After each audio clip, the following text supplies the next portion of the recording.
the same sweater as last time, my Disney princess sweater. I had another shirt that's underneath that I was like, I'm gonna wear this shirt for recording today. But it's so cold in Los Yeah, Angeles today. hell is freezing over. Yeah. As By the in time this comes out, LA will be back to being sunny, probably. probably.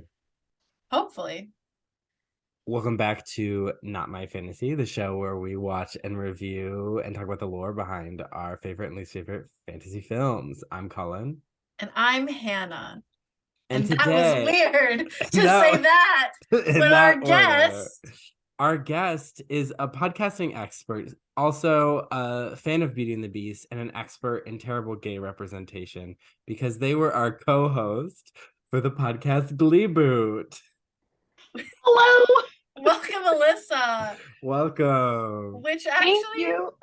even by the time this comes out, I even think that Glee Boot technically won't be over because we still haven't done the last episode yet. It's because I had a crazy February and it involves a lot Both of of us other had people. COVID.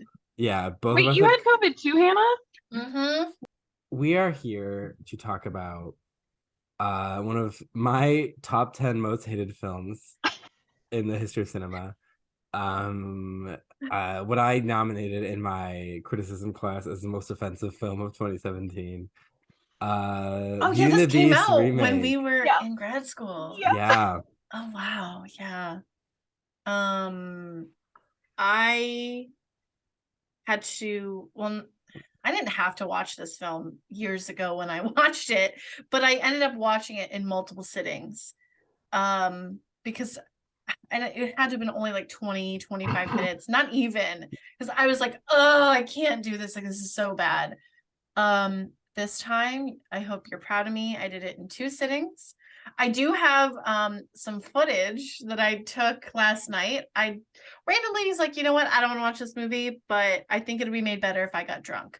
So I drank by myself, took lots of small, short videos, and yeah, I'll be compiling that for our TikTok followers to check out.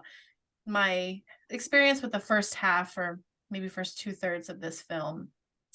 Yeah, I also hate it, but I do love this image behind me. This is the making of the Beast. I love it. I do love the thick size. I went to go see this movie in theaters With when it came me out. and other Was it with you? people. Yeah, I you were don't there. remember. It was you, me, Brittany, Alex, and T for sure were there. Yeah, I honestly don't remember who was there. I just It was a remember lot of us. Yeah. I remember people Snapchatting it as it was happening and being like, oh. I love that. That would have been me. I was probably really annoyed by that. I don't like it would be left their phones out in the theater.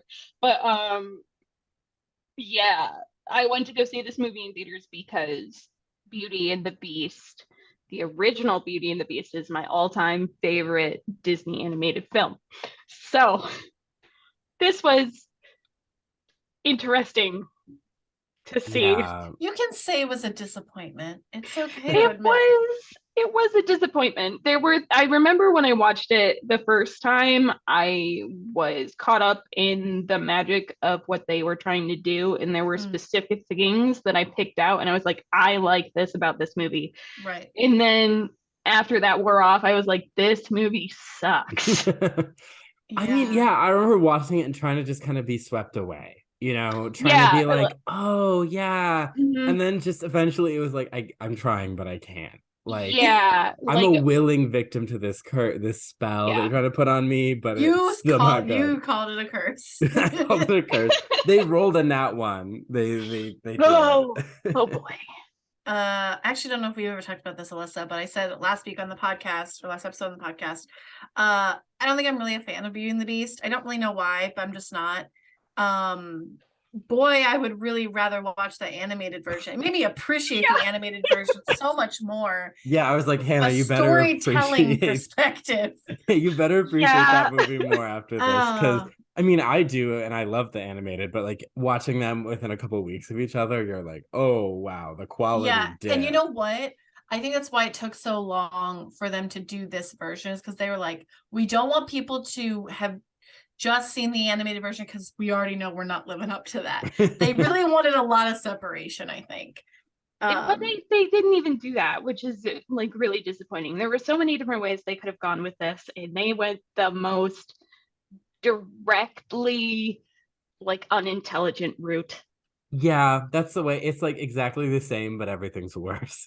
Yeah. Yeah. And we talked a little bit about some of the retconning this movie does for some of the, again, the thought experiments. I call them these thought experiments. We talked about how we're like, okay, why isn't there an equal thing for every single object to every person who lives in the castle? Like, thought experiment. I don't need these answers. I don't need to know, why do the village, I call them the village people in my series of little videos. Why do the villagers not remember this castle's here? And I actually didn't need the answer. I'm fine. I just wanted to think about it. It was fun. I didn't need the answer.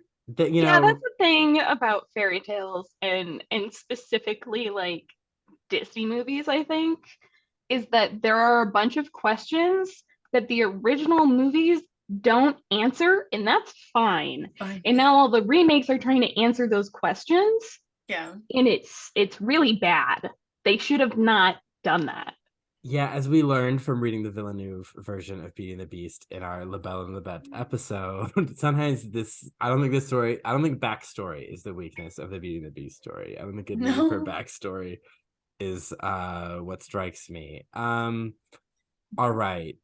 As I wrote in my notes, 1% of my baseline personality is fueled by hatred for this movie. 1 whole %. Damn. Yeah, I was like, oh, maybe 0.7%. Wait, I'm like, no, it's a. What about before percentage. this movie coming out? You were empty. He was not a full person. There was a hole. Yeah, I mean, I wasn't 25 yet. My full frontal cortex. That's true. Well researched. I think this movie made gobs of money, and I think it changed the course of the live action remake. Because before it, if you think of Jungle Book, Cinderella, Maleficent, they were A, all older movies, and B, they were not direct scene for scene remakes. They were their own things. Originals. Yeah. And this kind of like it's still a Cinderella story, but like I remember there being a lot of key differences from the original animation for sure. Yeah, much less with the mice, because that wouldn't translate as well, And then they went and made a whole Lion King movie. Who would have thought? Wow. Yeah. And so this. Don't worry. We will get there. Maybe. I don't know. Oh my God. I might force Cullen to talk about this. How will this fit? But like this movie started that trend of like, we're just going to do the same songs, the same costuming, like some slight differences. We'll throw in some new songs to get some Oscar noms. We won't use the Broadway songs. Okay. So they're not even from the Broadway show. No. Because I was like, I thought they were a stage musical. No, the stage musical songs are I'm even less quality. Impressed now. Yeah. Oh, yeah. But I don't think some of these actors could pull those songs off. Just saying. The decisions that are made in this movie, like, are all bad. Earmark all of the worst decisions in whatever live action remake comes after this. But yes, you are correct. This is the point where they realize that they can get away with not spending money on pre-production because their pre-production is already the movie that they have. So they can make a buttload of money but spend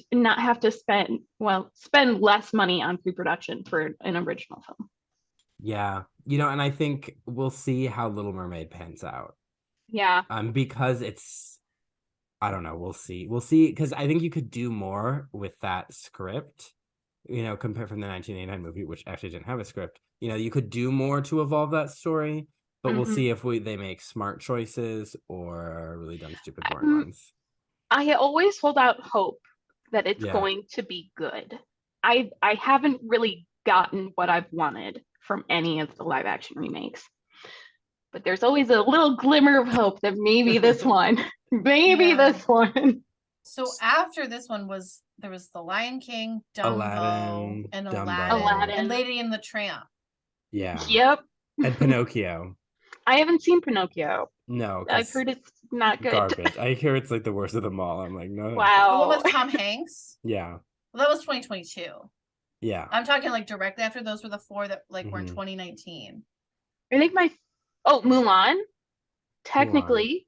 That Mulan, was 2020. Mulan had a little more courage. I know some Yeah, people really hate that movie, but it tried something new. yeah, that one, the interesting thing is, like, I appreciate that they had the courage to make it different, and it's a more original story, or like separate from what the original story was. Yeah. But it did not make an impression on me. I don't remember a single Yeah, there's minute very of that few movie. scenes that really stick out. Hmm. Okay, so Hmm. this film was directed by Bill Condon. He directed Breaking Dawn Part 1 and 2, featuring You Named My Daughter After the Loch Ness Monster. Nessie. This man approved the terrifying Twilight baby. Cut from the same cloth, this beast and Yeah. that baby. But also, I really do quickly want to say, Lyle had some thoughts. My boyfriend said that this beast was 10 out of 10 fuckable. They did try and make him sexier. I did notice, like, he has more of a human like no. torso. I would rather fuck Okay, the yes. cartoon version. No, I would have. Yes, I agree. Absolutely, 100%. I feel like that's one of the largest mistakes that they made, is to try to make him more human. Yeah, that's the whole point. I think that's the biggest design mistake in this entire movie. He does not look as good as the beast from the 40s one. I'm a beast. Yeah. He looks like he's wearing a fursuit. That's not a good choice. There's a reason that you only see shots of his legs like 5 times, because they suck. Yeah. Oh God, I didn't even notice. Alyssa works in VFX, so I do work in VFX. I have I have at least a little bit of knowledge that, goes slightly. Creature design is not my deal, but I have enough knowledge to have opinions on it. Yeah. This movie was written by the straight, at least married to a woman, Stephen Chbosky. He wrote Perks of Being a Wallflower movie and book. I do love that movie. He also wrote featuring one Emma Watson. I like her in that movie. He also wrote the script for the Dear Evan Hansen movie. Oh no. Our other writer is Evan Spiliotopoulos, writer of Charlie's Angels, the one with the Kristen mother of the Stewart? Twilight baby. Yes, I was like, her name's The mother of the Twilight baby. Yeah. Love that. He also wrote the Half-Lump movie, Jungle Book 2, Lion King 1.5, Ariel's Beginning, and Cinderella 3: A Twist in Time, which is proof he has some talent. Wow. Yes, right. Uh-huh. And this script is positioned as a more feminist version of a script which was written by a woman, and now they're just copying it and making it worse. So I love the irony. Yeah, I don't actually think it's more feminist. No, I'm gonna say that's a big no. I think for it's me. less. Yeah. She knows what her father needs when he's doing the engineering. I was like, oh my God, she's a woman in STEM. Okay. Wow. Lean in. And lean in, ladies. I like that Emma Watson uses her platform to like promote the rights of women, especially, in countries and societies where that is not a priority. Like, so I'm gonna bash her a little bit in this, but like as a person, as someone who exists in the public eye, like, much respect. I'm jealous that she dated Court Overstreet, but I can. You have so much more basis than I do. So here's my disclaimer.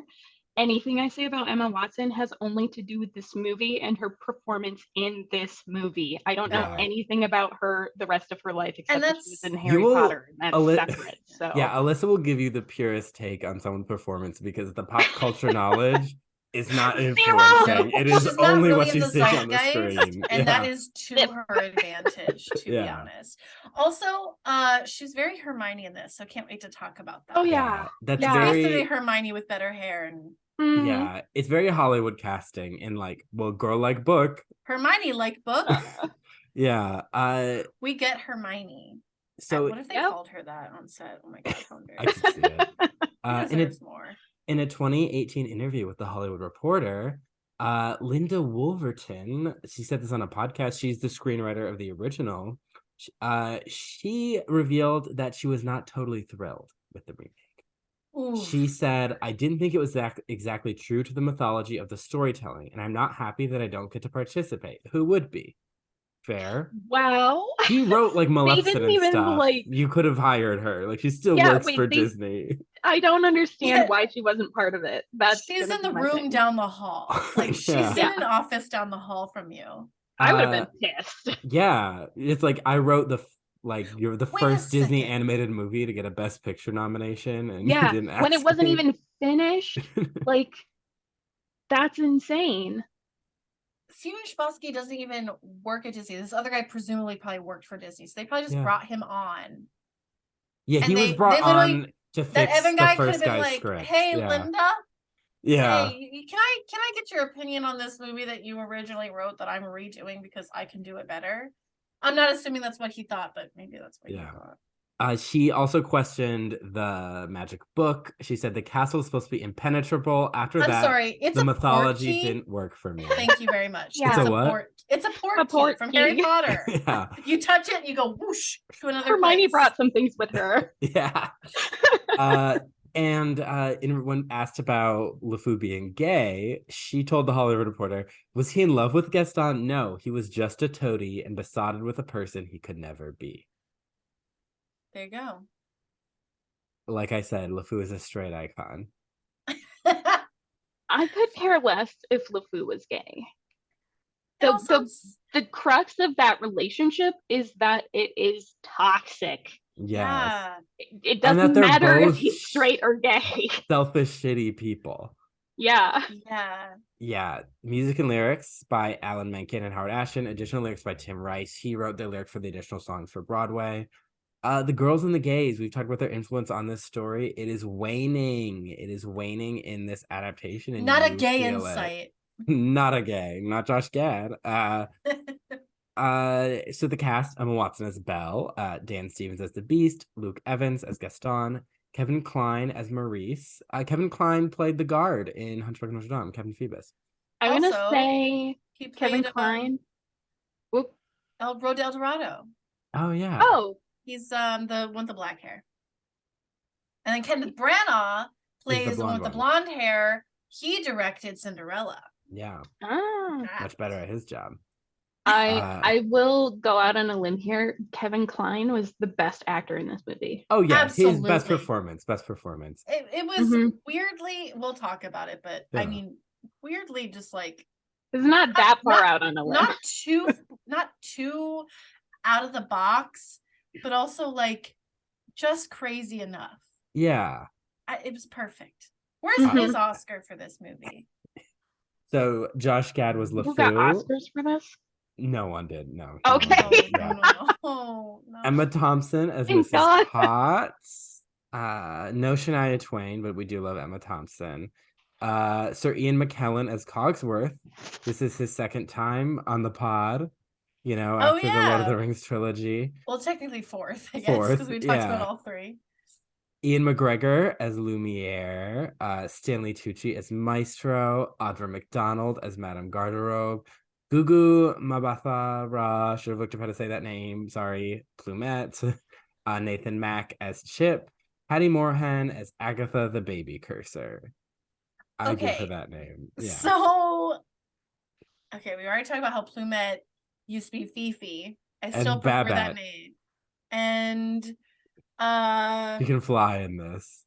okay, Maestro was not a character before. No. Cool. They just needed Stanley Tucci for no reason. Got it. I mean, love I that. get it. There was a Um, canceled spin-off prequel about Gaston called This Little Town. Rita Ora, the pop star, was going to star in it. Why would anyone want something about Gaston? I know. I'm like, I That's get why it was Ursula. canceled. Yeah, I get Ursula. I get Maleficent, even a Jafar, maybe. I get, but I'm like, who wants the Gaston?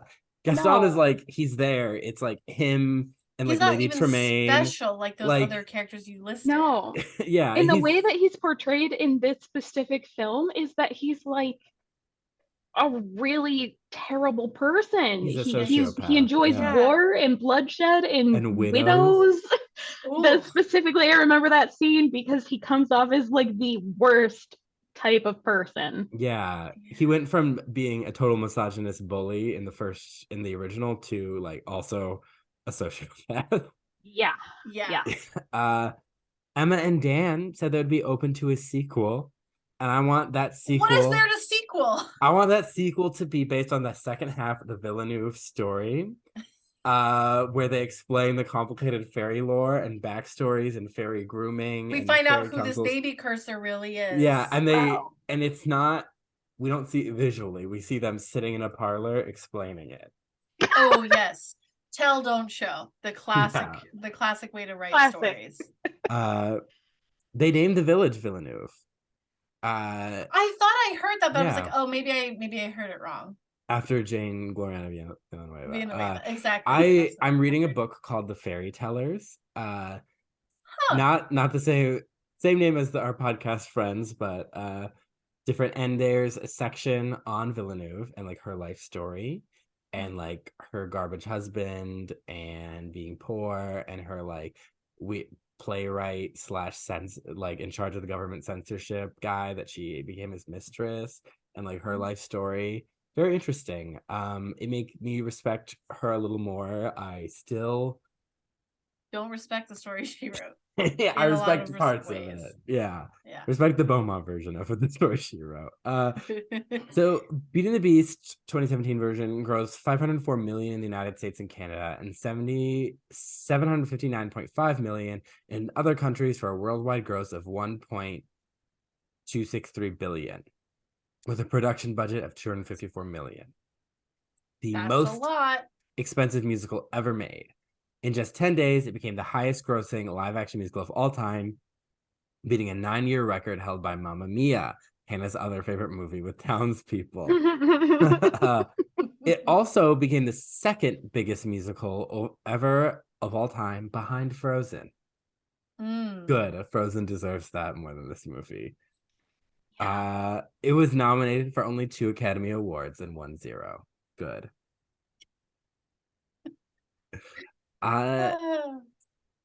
So we've been talking a lot about Beauty and the Beast in the past few episodes. And so this is me trying to encourage Hollywood that if you want to retell the same girl captor love story, there's some ways you can branch out. There's some different variants of the story. So we've talked about the Arne Thompson Uther Index before.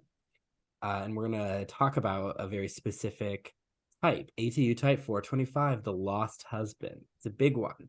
It has subcategories because this is a kind of a nightmarish system to keep track of. There's 425A, the animal bridegroom, featuring the Norwegian story East of the Sun, West of the Moon, which we'll be talking about today.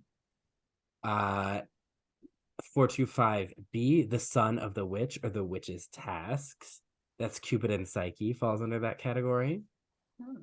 There's 425C, Beauty and the Beast and the Singing Springing Lark, which is also considered 425A. And so you could be 2. Yeah, there's some flaws in this system. Yeah, if you're trying to categorize the spirit of human creativity, especially pre-written word, it gets a little complicated. True. And there's 425D, the vanished husband, and 425E, enchanted husband sings lullaby. These are starting to sound like weird YouTube videos. Yeah. But let's tell two of the major ones that people know in this category. East of the Sun, West of the Moon was from some Norwegian storytellers who are trying to be like the Brothers Grimm of Norway. On this read through of the story, I'm getting strong predator vibes. The heroine is described as a girl, I think, more than a maiden. It could just be the translation I'm reading. But like usually I read like a Beauty and the Beast type story and I assume they're like whatever like the normal ages of getting married are, and I know that fluctuates over time, but like roughly both like young people, you know. This one I read and I'm like, I feel like she's 12. Yeah, you know. So this poor peasant he has a ton of children, but the prettiest is the youngest of a bunch of children. I think that also adds to it. It's not just like 3, it's like 10 kids. So this polar bear shows up one day, or they say a white bear, we're gonna say polar bear, and he's like, hey, I'm rich with my Norm of the North money.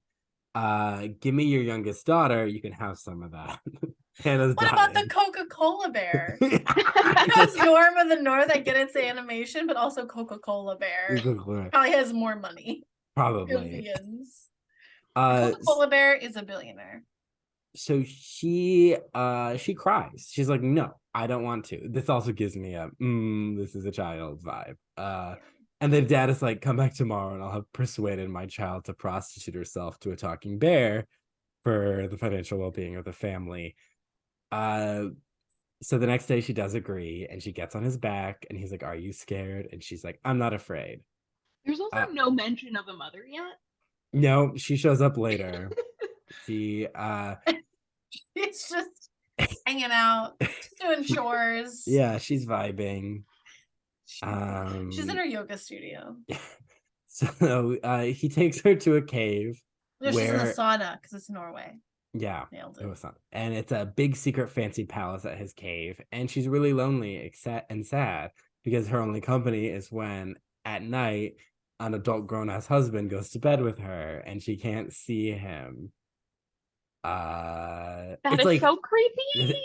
And so the same thing happened in Cupid and Psyche, but for whatever reason, it didn't creep me out as much. I think because Psyche read more as a woman, you know, and that's still, like, again, not an ideal. Kind of mysterious, kind of sexy, and it's like, oh, this is gross. Yeah. Still creepy. This is giving me The Room with Brie Larson. This is like the vibe of a horror film where somebody is alone in bed and then something gets into bed with them. Yeah. Or the sheets move. See it. The sheets move like in the Belle and the Bet. Yeah. I do love how the sheets move in that movie and Belle just snopes out of the castle. She's like, nope. So she wishes she could see him. And eventually she's like, I miss my family. And he's like, I'll go. Well, we can go home on the condition you don't have the sex talk with your mom. You don't tell her what's happening. Okay, well, that's a huge red flag. That's the biggest red flag that ever red flagged. Yeah, he's like, she's going to take you by the hand and take her to the other room. And she's going to want to talk, but don't tell her anything. And they go home. They have a big fancy house. It's giving Duggar. And eventually the mom does get her way and convinces her child to spill what's going on. And the mom is like, you might be sleeping with a troll. See our Frozen episode when we discuss troll lore. This is the first time in the entire story that I'm like, oh yes, Norway. Norway, oh yeah. The mom's like, I'm gonna give you a small candle to hide it in your clothes and then look at him when he's sleeping, but don't drip on him and wake him up. And she agrees, and the bear is like, did you talk to your mom? And she's like, yeah. And he's like, don't listen to her or everything will be ruined. She looks at him at night with the candle. Turns out he's hot, and she tries to kiss him, but she spills tallow on his shirt, which wakes him up. And he's like, you ruined everything. If we stayed together a year, we would have broken the curse, which was put on me by my stepmother. Now we're over. I have to go to her castle east of the sun, west of the moon, and marry an evil princess whose nose is 3 yards long. Does anyone understand like why the rules are so arbitrary? Why does wax on the shirt ruin everything? I think it's why because she sees him. I think she's not supposed to see him. Yeah, I think that's the reason. Right. But then why wouldn't you write the story that once she sees him, it's ruined? Well, because that's what wakes it, because how fairy tales evolve, because in Cupid and Psyche, she sees him, but the oil awakens Cupid. This is like how it evolved over centuries. Still doesn't make sense. Yes, that does not mean it makes sense. Also the nose 3 yards long thing, is it anti-Semitic? I'm not Jewish, so I cannot be the definitive answer on whether or not something is anti-Semitic. A lot of lore of like the cultural other is based in like anti-Jewish or anti-Romani stereotypes, and that's just how humans work, making cultural others bad guys.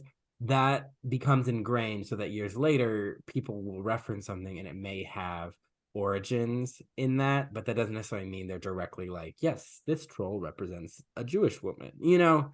So I think, so I don't want to get into the TikTok trap of, you know, like people say like, oh, this movie using witch tropes is consciously trying to be anti-Semitic, and you're like, not really. Like it's like someone was like, yes, the goblins in Harry Potter do seem very anti-Semitic, but it does weird me out when people are like, yes, the first thing I thought of, yes, these goblins look like you and your entire family.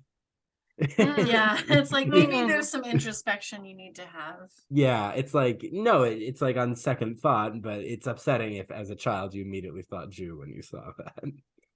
Yeah. Yeah, so I think there's layers to the conversation. But I'm not Jewish, so I cannot decide what is anti-Semitic or not. I'm just throwing that out there. The long nose thing. All right.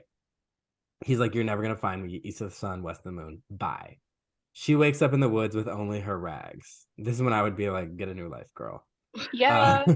You're free. You're free of the bear man. But she goes around visiting these old hags who don't know where the castle is, but they give her a golden apple, a spindle, a golden spindle, and a golden carding comb. And they give her a horse to ride from each hag on each crag. The last hag sends her to the east wind, who then sends her to the west wind, sends her to the south wind, and then the north wind, who was like, I was able to reach that castle once by blowing an aspen leaf there. I was super tired though. So he agrees to take her, and he takes her there, but is so tired he almost drowns when they're almost there, and he has to take a rest when they get there. And she goes to the castle. They're preparing to wed the prince to the troll princess. So she just, you know, plays with her little apple by the window, and the troll princess is like, ooh, I want. And she's like, in exchange, can I spend a night with your fiance? And the troll princess is like, okay, sure. I want that apple. So she visits her ex at night, and she cries and she weeps, but he won't wake up. He took some melatonin. So the You're only next, supposed to take 2 of those gummies, bro. yeah. So the next day, she does the same thing with the carding comb. Same thing happens, but this time in the room next door are Christians who are trapped in the room, and they hear her crying and weeping. And the next day, they tell the prince, "Hey, there was this girl like screaming and crying in your room, screaming, crying, throwing up." And he realized his sleepy time tea was a little drugged. The next day, the girl uses the spindle. You know, she's gonna keep trying. But this time she comes in and the prince is awake and they're reunited. And he's like, tomorrow is the day I wed the troll, or long nose he calls her. But you can set me free. I'll say I'll only marry the woman. Now he can make conditions, apparently, who can get the tallow off my shirt. But trolls, they can't wash for shit. Only Christians can do it. Perfect plan. Flawless. So he shows up with a shirt that he used to wear to sleep and is like, this is my wedding shirt. So I assume it's like this flannel, like, he's like, I'm wearing this to our wedding. It needs to be clean or I won't marry you. And the troll princess tries and just gets bigger. And the stepmother tries, but the spot gets so big and black. The shirt is so stained. And the girl is like, I'm Christian, so Jesus, give me OxyClean. So the moment she touches the shirt, it becomes pure white. And the trolls are so pissed, they all explode and die. And the prince frees the Christians and they loot the castle happily ever after. Yep. Yeah, this sounds just like Beauty and the Beast. This is exactly the movie I watched. I think I don't know if I necessarily want a version of a film version of this particular story, but I like the idea of the ones where she goes on a quest, especially if you want to tell like a more empowering narrative. Because at the end of the day, Beauty and the Beast, which was this particular version of the story, Beauty and the Beast, was spearheaded and created by women about their anxiety in a society where they were often married off without control over who they married, you know. And that is central to the story. I think the animated movie does a pretty good job of like spinning it in a way that's still relatable to modern people. But that is what Beauty and the Beast is about, a girl captor love story. you know, and I'm not saying that's inherently like a bad thing. We should never tell this story, but I don't think there's any script tweaks or lines of dialogue you can throw in that will just change that. So if you want to maybe change that, maybe try a different version of Beauty and the Beast. Right. I don't think this is that version. I gotta be Yeah. honest. What I do like a little more is the singing soaring lark, or the singing springing lark, or the lilting leaping lark, or the Lady and the Lion, as retold by Dorchin The Lady and the Wilde. Lion in the Wardrobe. As told by Dorchin Wilde. She also has a section in the Fairy Tellers book. She was the Grimm's neighbor, and she married one of them. And she But didn't they both live with her? They both lived with Dorchin? her. Yeah. She had two husbands. She had two Maybe husbands. not in the sexual sense, but she Yeah. definitely took care of two men. Yes. It was really interesting in that book reading about like her life and like her role in her family, and like her just like talking to her children about like her memories of like the Christmas market, and like she got to have a rose for her confirmation, and like all these little details just made me think of like how many women and just even just poor people in general have gone before, and they had like all these complicated lives and like just like us, you know, and these memories and perspectives, and we all just kind of are like, people are dumb in the past and illiterate, like it's all washed away. But she contributed a lot of stories like Hansel and Gretel, All Kinds of Fur, and this one. And so she was this very sweet person, but her stories were often dark and involved violence. We love an AO3 girly. So this guy was 3 daughters, but third was his favorite. We've heard this one before. You know what? I think moral of all these stories, stop having a favorite child. Yeah. Okay? Yeah. Just don't. He asks what his daughters want while he's going on his business trip to Miami. And the older two like ask for pearls, shoes, whatever. And the youngest asked for a singing soaring lark. I think that's the title as given in my, I recently bought this.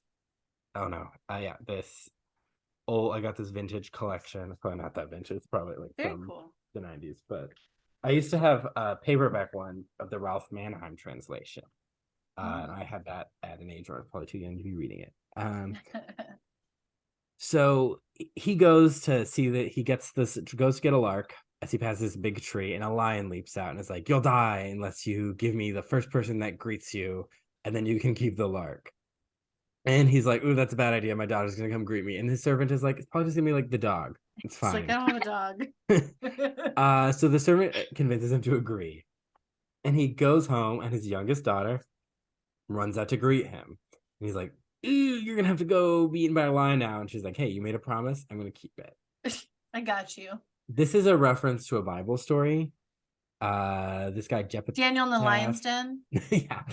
There's a guy who tells read the Bible God once. he's going to sacrifice the first thing that greets him when he gets home, and then his daughter comes out singing and dancing to greet him, and he's like, "I'm gonna sacrifice you." Uh-huh. I don't think she gets an Isaac. I do think she dies. Yeah. No. Isaac only gets Isaac. Yeah. Because God only likes men.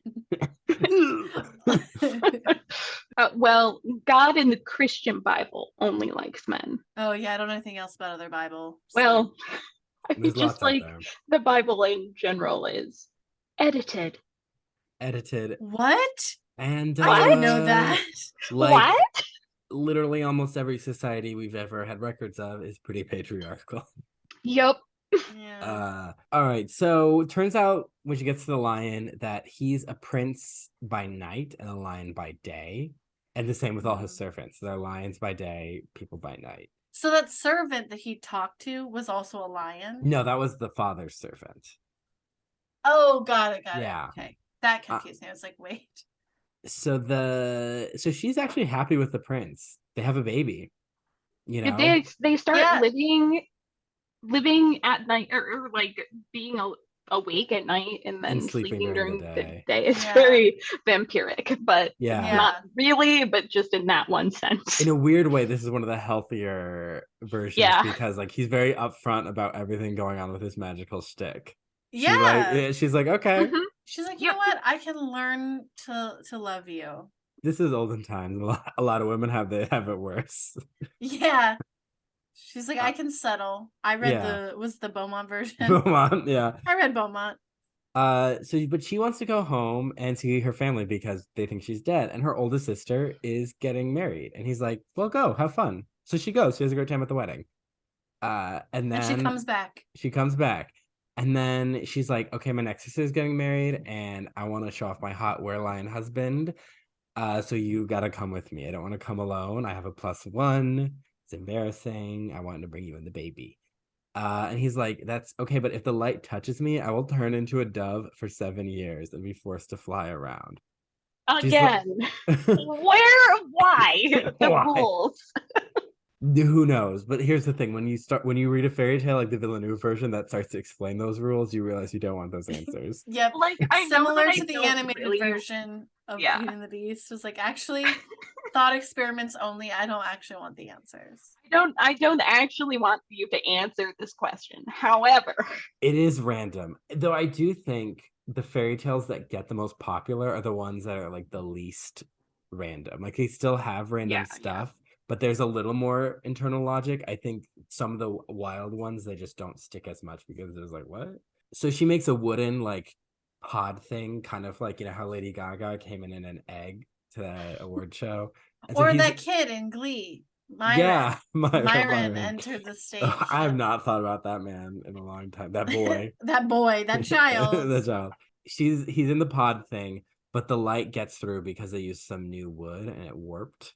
So there's a little and so he turns into a dove, and he's like, hey, follow me and I will drop a feather and some blood at each 7th step you take, leaving a trail. So she follows him for 7 years without stopping or resting. She's just downing 5-hour energies. She's peeing as she walks. So she follows him. What about this baby? The baby's just at home. Becoming a 7-year-old child. I'm assuming that the rest of the lion servants are still lion servants. I guess. Hopefully they're just like a fuck ton they're just being raised by lions. Raised by lions, or her family, or both. They share custody. At the end of 7 years, the bird disappears, and she's like, "Fuck! I've been following it. Where is it?" And she's like, "Hey, the sun. Do you know where the bird is?" And he's like, "No, but here's a really shiny dress." And she's like, "Okay, thanks." Then she asks the moon, and the moon's like, I don't know, but here's a magic egg. Break it open when you really need it. And she's like, okay, don't ask me what it does. It does. So she asks the east and west wind, and they're like, ooh, we don't know. And then she asks the south wind, and the south wind is like, oh, he's a lion again, and he's fighting a dragon at the Red Sea. And the north wind is like, I got a plan. I'm going to take you there. You're going to take the 11th reed, and you're going to take it and you're going to hit the dragon. Then the lion will win and be turned back to a prince. Also, a griffin is there, and you can fly at home. But it's a long trip. Here's a nut. Throw it in the ocean halfway home. It'll grow into a tree, and the griffin will rest on it. Again, not explained. I would love to give this to those people who write those cracked articles about, like, Beauty and the Beast, things not answered, and just be like, what do you want to know about this story? What questions do you have? And she's like, bet. And it goes according to plan. But the dragon turns into a princess who then takes the prince, and they jump on the griffin and ride off, leaving her screaming, crying, throwing up. But, you know, she gets it together. She cries for a while, and she's like, you know what? I'm going to go as far as the wind blows and as long as the cock crows until I find him. Wow. And so she just walks herself, and she finds a castle, and they're prepping the wedding. And she crashes the rehearsal dinner in her shiny sundress. And the bride is like, I'm going to get married in that. And she's like, I'm not paying, like, I'm not asking for gold or silver. I'm asking for blood. And she's like, what? She's like, I want to night with your fiance. And she's like, okay. But the girl comes in, the husband's asleep. She's crying, screaming, shaking him. And he just thinks it's a really loud wind. And he tells the servant in the morning, he's like, that storm was terrible. And the wind was really loud. And the servant is like, I think that was your ex-wife. She was just like in there screaming and crying. I was told to give you a sleeping potion. And he's like, okay, well, don't do that. So the next day, the girl breaks open the egg. She's like, let's see what happens. It's a shiny chicken and shiny chicks. And the most beautiful thing in the world, if I recall correctly. Yeah, I think you say that. And the Yeah. princess is like, I'm cottagecore. I want those chickens. And she's like, well, let me sleep with your fiance again. And she's like, fine. And so this time the prince is awake and seeing his wife breaks the spell. He's like, the princess bewitched me. And now that I see you, I'm fine. God delivered me from this princess, whose dad, he's a powerful sorcerer, by the way. So they don't want to get in trouble with him. So they sneak off. The griffin's still there. They take the griffin. They use the nut to plant the tree. They rest. They come back. They return to live with their gender-neutral child, who had grown tall and beautiful. Gender-neutral terms. Son, daughter, we don't know. They're letting them decide. And then they live thenceforth happily until their death. Wow. Okay. I would love to see a Hollywood screenwriter try and explain some of that. And not like both as a joke and as that could be an interesting movie. A lot of adaptational choices would need to be made, but you'll find that with most of these stories we read, a lot of adaptational choices were made to turn them into movies. This is an adaptational choice. Yes, the gray suit. No, I was talking about his bulge. His bulge. The gray suit. I can't wait to talk about Richard Madden's bulge in Cinderella. Okay. Yeah. I feel like it would be like on par epic wise as like sort of in the same category as Stardust, maybe. Yeah. Oh, interesting. Like Stardust or Love like Stardust. The Last Unicorn. Yeah. Like that kind of like weird. Yeah, like... super strange, but you don't have a lot of questions because there's just magic everywhere, but you're going on an epic journey. And yeah, I like the Beauty and the Beast versions. I mean, I like the classic Beauty and the Beast, but I like the ones where like she goes on this quest. And yes, it is for a man, but it's like this, in this one, she's like a mother. She's like, I'm trying to, I don't want to be a single mom who works too hard. I want my hot, rich husband, and she's like, and I'm gonna do what it takes. But like, it's like she, like, even though she sits and cries, she's like, okay, well, what am I gonna do now? I'm gonna go solve my problems. This one, because we read Summer Garden, Winter Garden in La Belle and la Bête, so that they just opted to keep this version of Beauty and the Beast. Oh, interesting. Yeah. So now that we know that there are different ways to tell this story, let's look at a way to retell it the same but worse. This has been a journey through Beauty and the Beast. We saw like an old movie. We saw it could basically be adapted into a fun, animated, iconic classic. And now we're seeing that the classic isn't murdered. It's still alive, but we're just seeing a weird disfigured clone. This movie was written and directed by AI. It saw Beauty and the Beast and it read these stories. It's like, I can do that. Yeah. And I can't.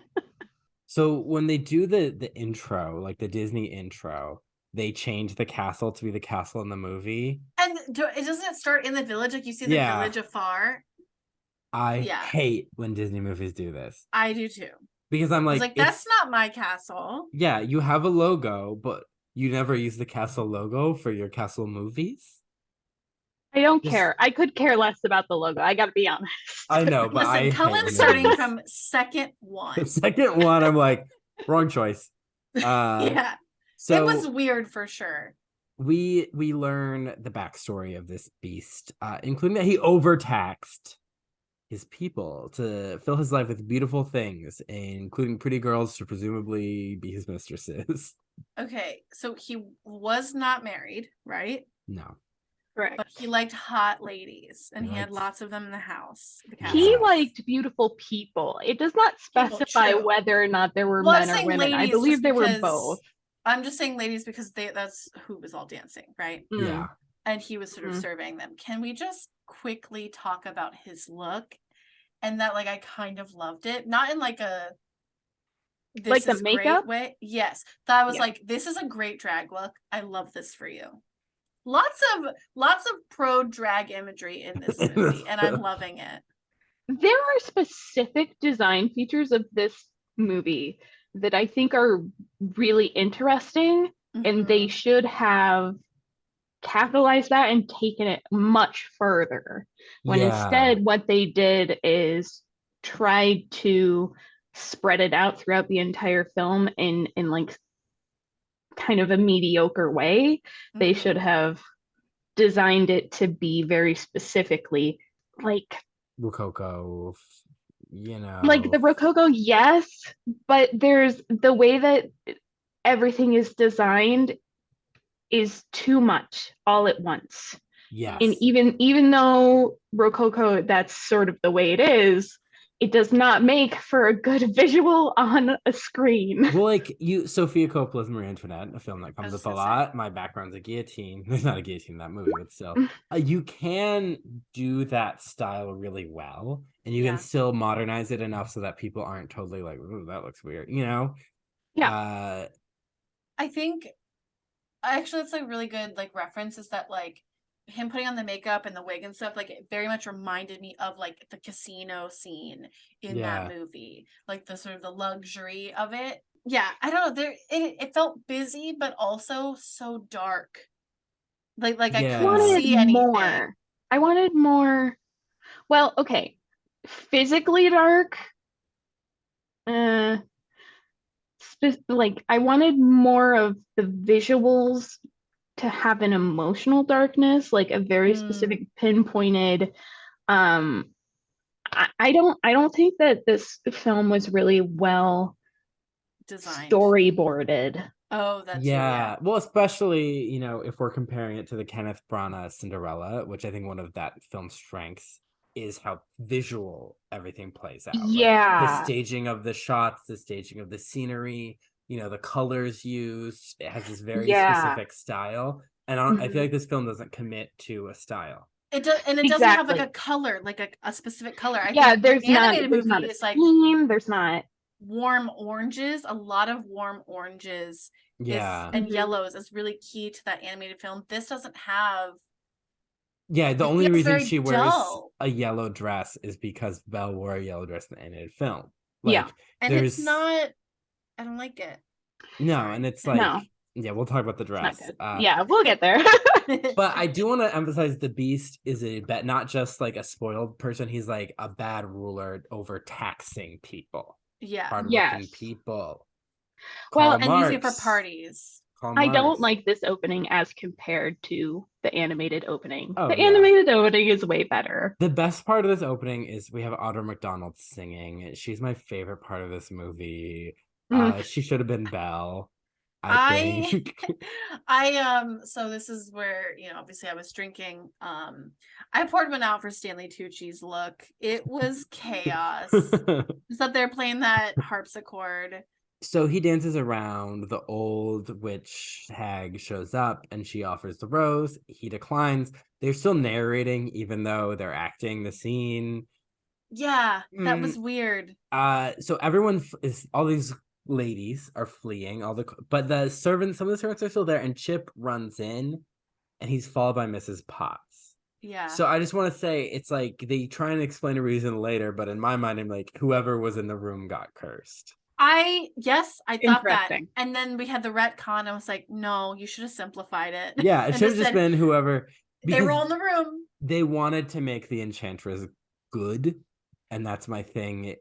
In She doesn't have to be good. She can have like, No. oh, I'm gonna punish you because I think you're bad, but she doesn't One of have to the be one morally of the good. best things about like enchantresses of old is that they are just purely justice with, Mhm.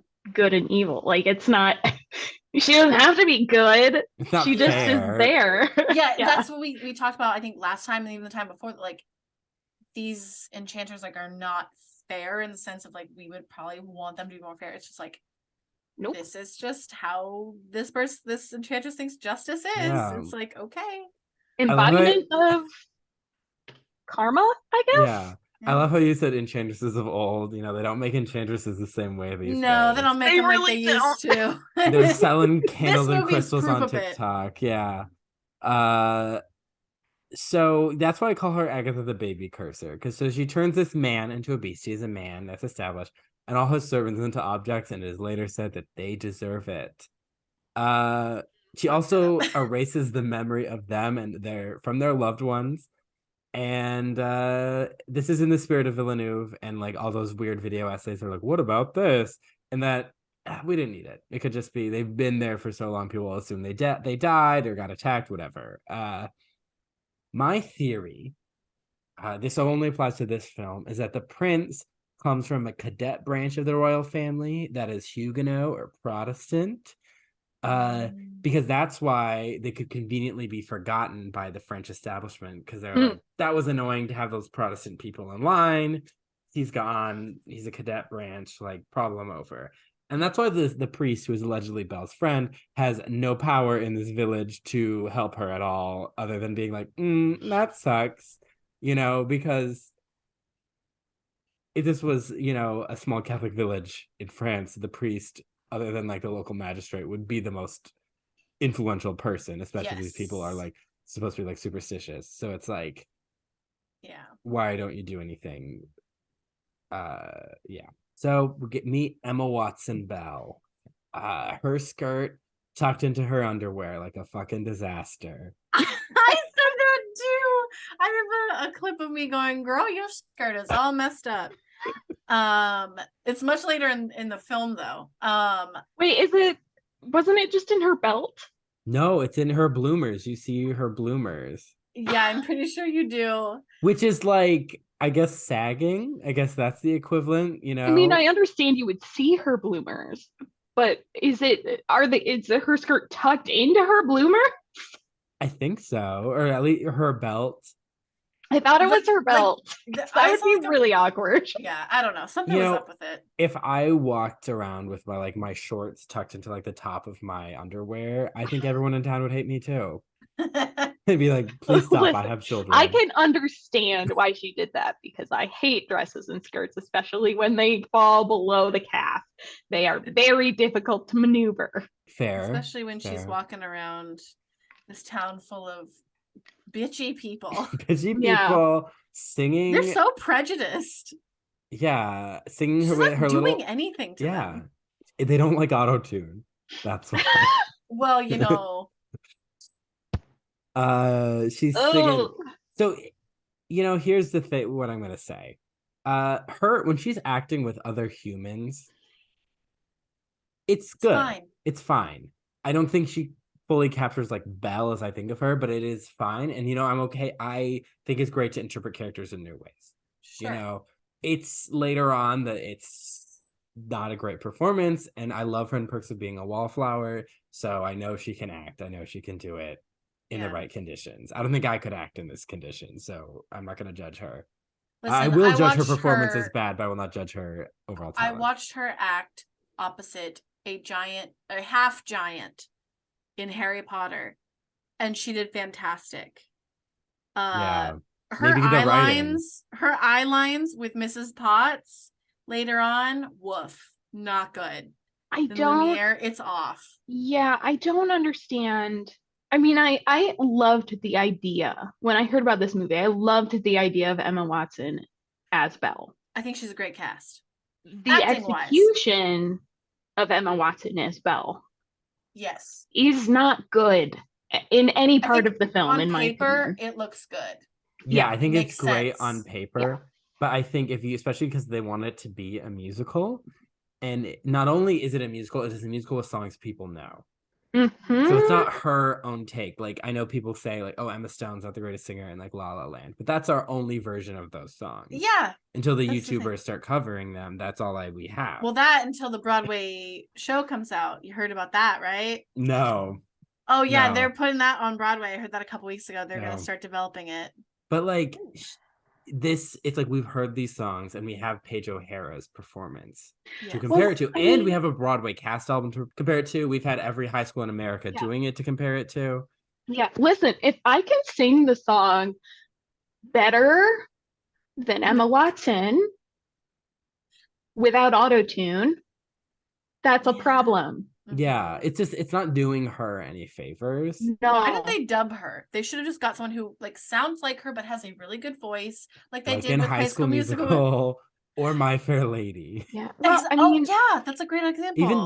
even West Side Story, the OG. they already dubbed this movie. Like, she's not singing on set. Like, it's a bad dub. Yeah. Yeah, so it's like just They like didn't go the Les make it Mis sound route. better. Yeah. No. Yeah, I don't know. So the priest has this bookshelf in this chapel. That's like Yeah, the it's bookshop. not a bookstore, so she's not actively putting someone out of business like she is in the animated Because movie. she's not reading Jack and the Beanstalk now. She is reading Romeo and Juliet. Yeah. In France. Yeah, that doesn't sound right, but okay. That's to me, I'm like, just say, I don't know. They mentioned King Arthur later. That was a popular French book. Well, can we She could be just like reading Marie de France. also, speaking of the fact that we're in France, can we briefly touch on the fact that there's a billion different accents Yes. all over the Yeah, place? absolutely. They didn't even stick with the like, this is a movie set in Europe, but they need to speak English, so we're just gonna give them a British accent. No. Mm-mm. They're like, Yeah. everyone's all over the place. Yeah, there's American accents and British accents And French then accents. French accents. Which, to Yeah. be fair, the animated movie does do as well. But that's an easier sell in animation, I think. Yeah. I mean, Mhm. talking objects, easier sell in animation. A lot Yeah. of this is an easier sell. These choices were made for an animated adaptation, not a live action one. So the priest has a little bookshelf in this little chapel, but then later we see a view of the town and the cathedral. There's like a huge church. Yeah. So What's that about? yeah, I'm like, you just didn't want to do that interior. I'm thinking, Yeah, they gave him literally a pantry. yeah, yeah. I'm like, that does not look that. We know the French love their churches. That does not look like. Mhm. So we meet war veterans, I guess, Gaston and LeFou. Gaston wants Belle, and LeFou is all like, "Who needs women when you have us?" Yeah, And they're then, like on the hillside looking down into the town. They're gonna come in. and he's And using he's a the magnifying glass, the telescope, to be telescope. like, Belle. He's like, yeah, she's gonna be my wife. And you know, because she's just so she's got, and then LeFou goes, je ne sais pas. And he Quoi? goes, I don't know what that means. I know what And that means. I was like, you are French. You're in France. You are should speaking know. French, allegedly. Technically, I was like, yes, you're speaking English, but you should know it. And I was like, you know what? That would just be so Gaston. Just not even learn French in his own fucking country. Shout out to Cezanne Marguerite and the most popular girls in the school. How you say menage a trois? That's a fucking French word, you fucking Canadian bitch. Iconic. So Gaston, he bumps into her, because they're doing the musical number, right? But he afterwards is like, "Do you want to like go have dinner?" And he is much less annoying than in the animation film, which I can't decide if I like or hate that choice. I think Right I hate now, it. just specifically right now, he's Yeah, less in this annoying. opening scene, yeah. Yeah. I think I hate it starting this way because I think they're trying to weirdly humanize him. Yeah. So Well, here's that the we thing. like, I don't know. I watched this scene. I watched him get her flowers and ask her out politely on a dinner date. And then she just like shuts him down. And suddenly she's the one who's villainized in that scene. Yeah, because she doesn't even say in the animated movie where he's being obviously a dick to her, she's like kind of teasing him with words he doesn't understand, but she's just kind of like, no, she's like smiling, but she's like, no, I'm not interested. He's clearly the one who's in the wrong. Like she's clearly being like, I'm not interested. I'm not interested. No. I'm being nice and being a little funny, but I'm saying I'm not interested. And here Yeah. she just goes like, ugh. She doesn't even say no, thank you, and walk away. She's not even relies so much on the animated version for us to know who Gaston is, but they're making him very different at first. Yeah, because and again, she just goes like, ugh. She doesn't even say no, thank you. Yeah, because honestly, and he hasn't done anything very specifically bad either. Like all he does is say, "Oh, a book," and it's like the thing that when someone's interested, you pretend to be interested in what they're doing so that you can start a conversation. And then it's it's just like it's kind of a big mess. The Yeah, scene I- that they wrote is a big even with mess. LeFou, like that, like right before they come into town, he's not being like a huge jerk. Like he's just like, if I didn't see the animated version, if I didn't know anything about Gaston, I'd be like, okay, she's not interested, but like, okay, he's gonna be persistent. But They're it's not giving like him I'm the like, Avenant he's treatment. awful. Yeah, they are like Yeah. from the 40s movie. So yeah, but yeah, she just rolls her eyes. She doesn't even say no, and it's just like that's It's so like, weird. Not my yeah, Belle. it's almost like you have to come in with that context. Yeah. Mhm. Because it's like it's almost as if like Belle knows. It's almost like this Belle has seen the animated version from the 90s. Yeah. Yes. She's like, oh, it's Yeah. you're that person in my life. So LeFou, he's talking to LeFou, and he's like, I like that she's in fun over me. And he's like, oh, she has dignity, and I'm like, a woman's dignity isn't based on her actions; it's inherent, as is a man's, I will say. But okay. And he's like looking at her in the mirror, or himself in the mirror. He's like, I'm gonna have you, whatever. She goes home to her dad, Maurice. He's a little like sad clockmaker, and he sings "How Can a Moment Last Forever." And they have a cute relationship. I do think what works about this is they took the character of Maurice and grounded him the way you would need to ground a character for a live action. Yeah. Like a goofy dad in the Goofy Machine. That's an animation thing. Yeah. Mhm. The tone of this movie would be father-daughter. wildly different. Yeah. Yeah. Mhm. Yeah. No, they have a really sweet relationship. He won't tell her what happened to her dead mom. And guess what? We were not asking. We're not asking. Yep. But she's got a dead mom. That sucks. everyone but I did don't back care. then. Yeah. But also it's later characterized that he's overprotective. And it's like, I don't think so. I didn't even catch that. yeah, they be sing honest. about it and stuff. And I'm like, what? It's giving rewrites. So he goes off to the fair with his clocks, and she asks for a rose, like in the fairy tale, and he does it every time. Because it's like in the painting, there's like the rose rattle or whatever. Okay, I have a really small nitpicky like just one thing. That's Yeah. what we're Go here for for. The horse. What's the horse's name again? Philippe. Philippe, yeah. I miss Philippe's old design, the giant Clydesdale design. I wanted a big brown love horse, just big. And instead we get this very beautiful white sort of thing. I don't know what kind of Yeah. horse it is. I'm not a horse person. However, Not a horse girl. Alyssa, not a horse girl. no. The horse Aragorn, that Belle like pets at the beginning when she's at the beginning of the song, that's the Philippe that I want. I want that horse to be Philippe. Oh yeah, because she's talking to the Monsieur Jean or whatever, She who pets doesn't. Philippe on the nose. In my head, in my heart, That's her. that horse is Philippe. Yeah, because the guy is always forgetting something or whatever. Mhm. This show, the lore, the convoluted lore, Oh, reminds that's the guy me. who's forgetting stuff, and that's Mrs. Potts' husband. Yeah, I guess husband. the lore behind this reminds me sometimes of Once Upon a Time, because they like had this whole thing where like, okay, everyone's trapped, they don't remember their past selves, and later on it's revealed they like relive the same day every day, and I'm like, that's insane. Spoilers. Spoilers for an insane show that was on for 50 million years. Yeah. And I just never got around to watching it. So meanwhile, Belle is the inventor or whatever. She's doing laundry with their donkey that they have. Woman in STEM.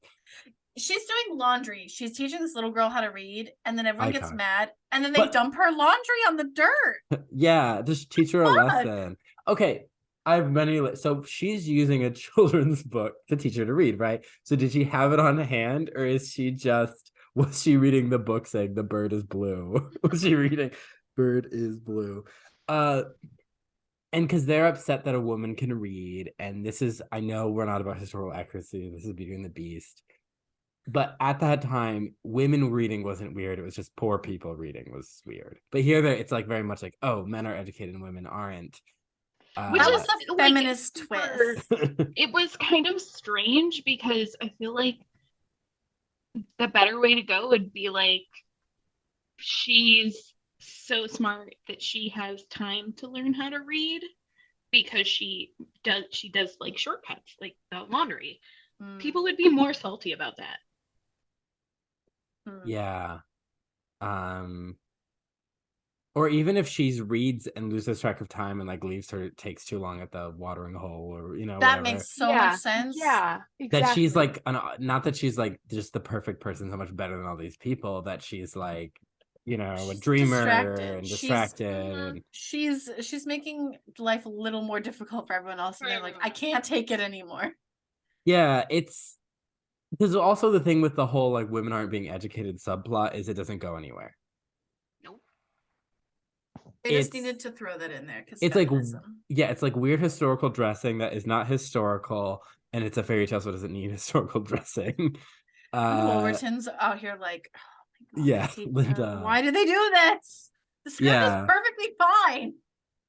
I know, it's like you're just watching the same scenes, but everything about them is worse. And so also she's also being bullied. Yeah, she's being bullied by the schoolmaster and this woman who the subtitles told me is named Clotilda. Queen Clotilda, the wife of King Clovis, does not deserve this representation.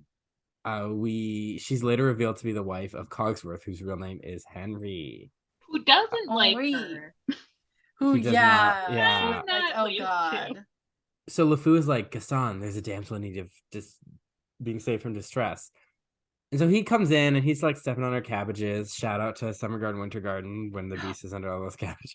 Oh my God. I actually thought of that too. But also, real quick, going back to like the first number, we see the triplets that T loved so much, the blondes, but they're brunettes because I think they wanted the audience to think they were ugly.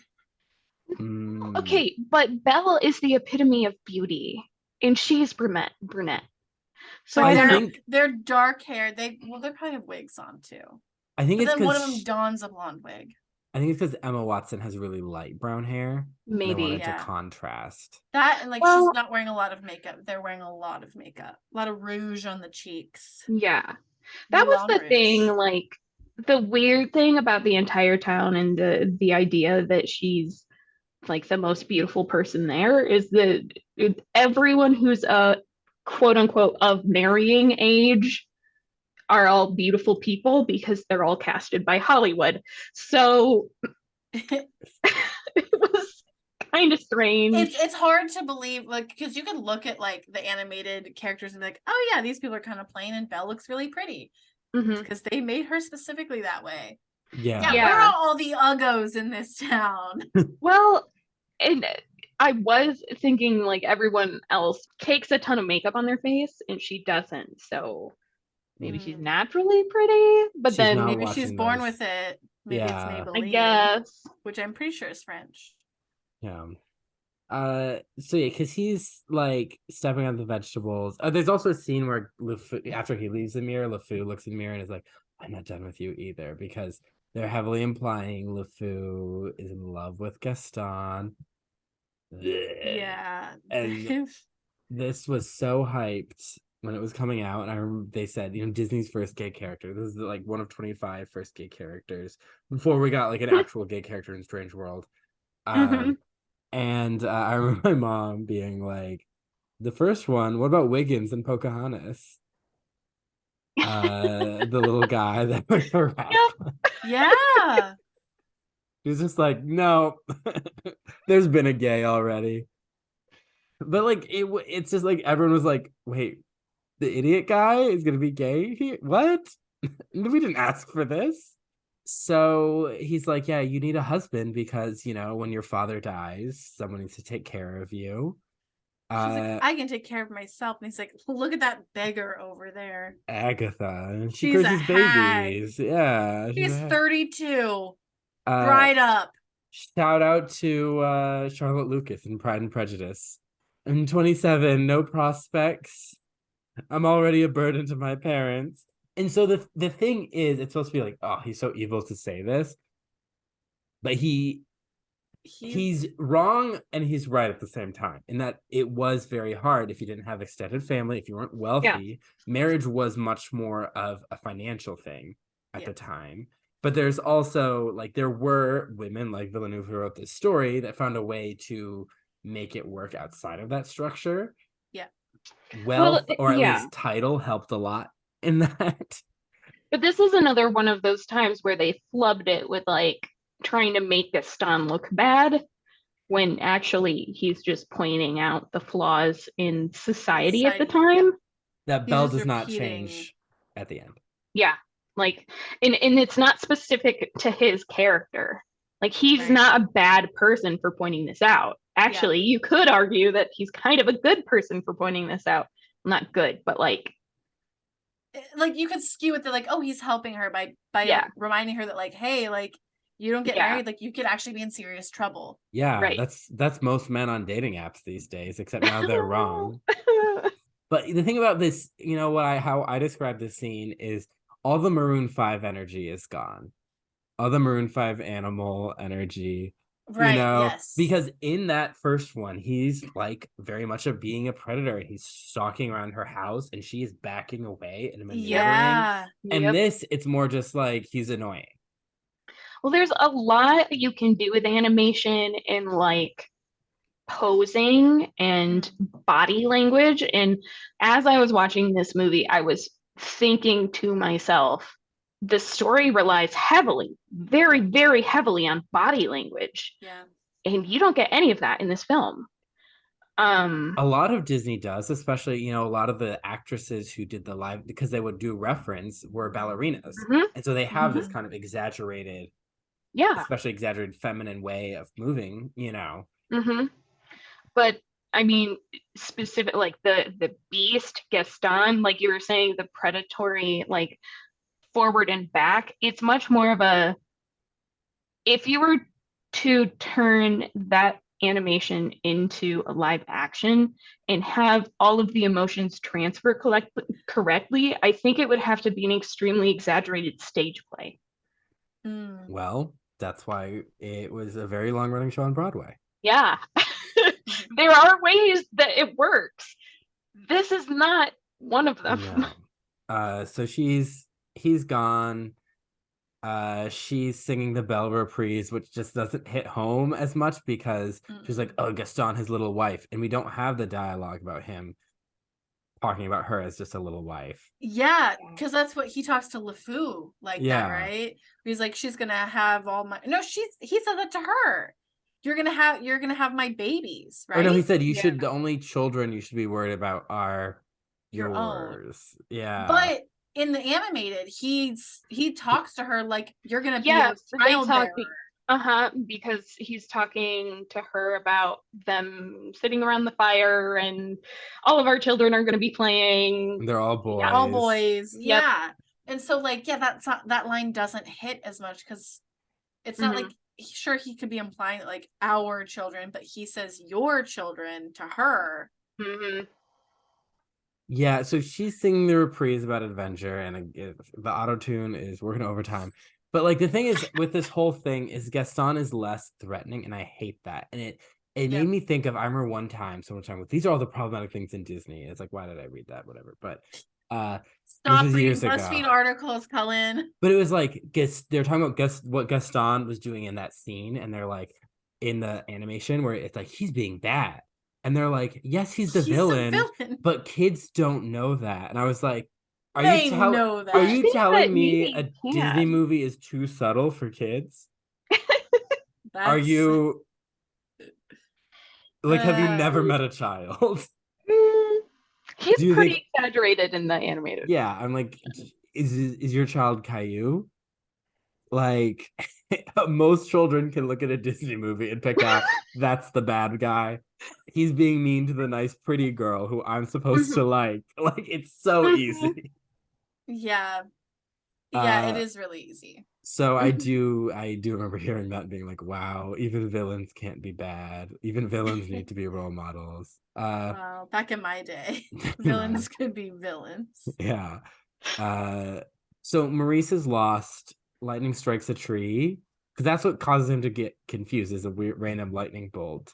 Zeus Yeah, is the involved. lightning Missed Yeah, strikes that. the tree and it blocks his other path. Oh, okay. yeah. It So that blocks the path that he was originally on. wolves chase him. He does this thing where he jumps on and off the horse, and I'm like, okay, and go off, I guess. And they won't go into the castle, which is an Yeah. eternal winter, even though it's Mhm. Yeah, spring. there was this mention of June. there being snow in June. Yeah. That was a weird choice for me because in the animated movie, it's just in winter, isn't it? It's kind of just fall to winter. The time, so here's the thing, the timeline's kind of fuzzy in the animated movie.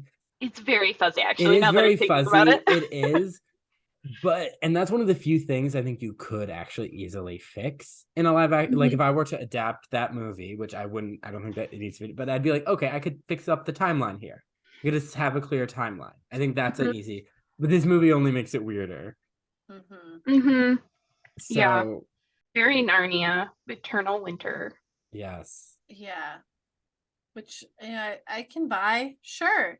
Yeah. They're stuck in a weird time loop because also, if we're gonna get technical, Adam or whatever his name is or isn't, he presumably was that age, unless like it immediately unless that just happened like 3 weeks ago and they've only been objects for a couple weeks. Like there's no explanation for that time, is there? Yeah, they Like the just time say a passing? few years, like the years slipped away. Yeah, so it's Yep. like you could just say time is really fucking weird up here now. Yeah. Cool. Mm-hmm. Yeah, You the don't need to Doctor tell me Who anything fans else. will be like, timey-wimey, and I'll be like, oh. So he is scared by the objects because he's walking around the castle, he gets dinner, Chip talks. He's scared. That because was my favorite acting by him. Yeah. Like absolute utter fear. because this movie has From Chip. no sense of wonder, and it likes to punish that sense. Yeah. Very Because in the animated, 2010s, he like yeah. fingered Cogsworth. Yeah, Yes, no. so like I specifically remember him interested. being interested because he's an inventor. Yeah. Yes. This And then this movie turned him into a sensitive artist. I was like, not my Maurice. this movie That is He's a a man in clockmaker. skin. He should have like Yeah, wanted to look. Yeah. this movie is Cogsworth was a dapper little clock.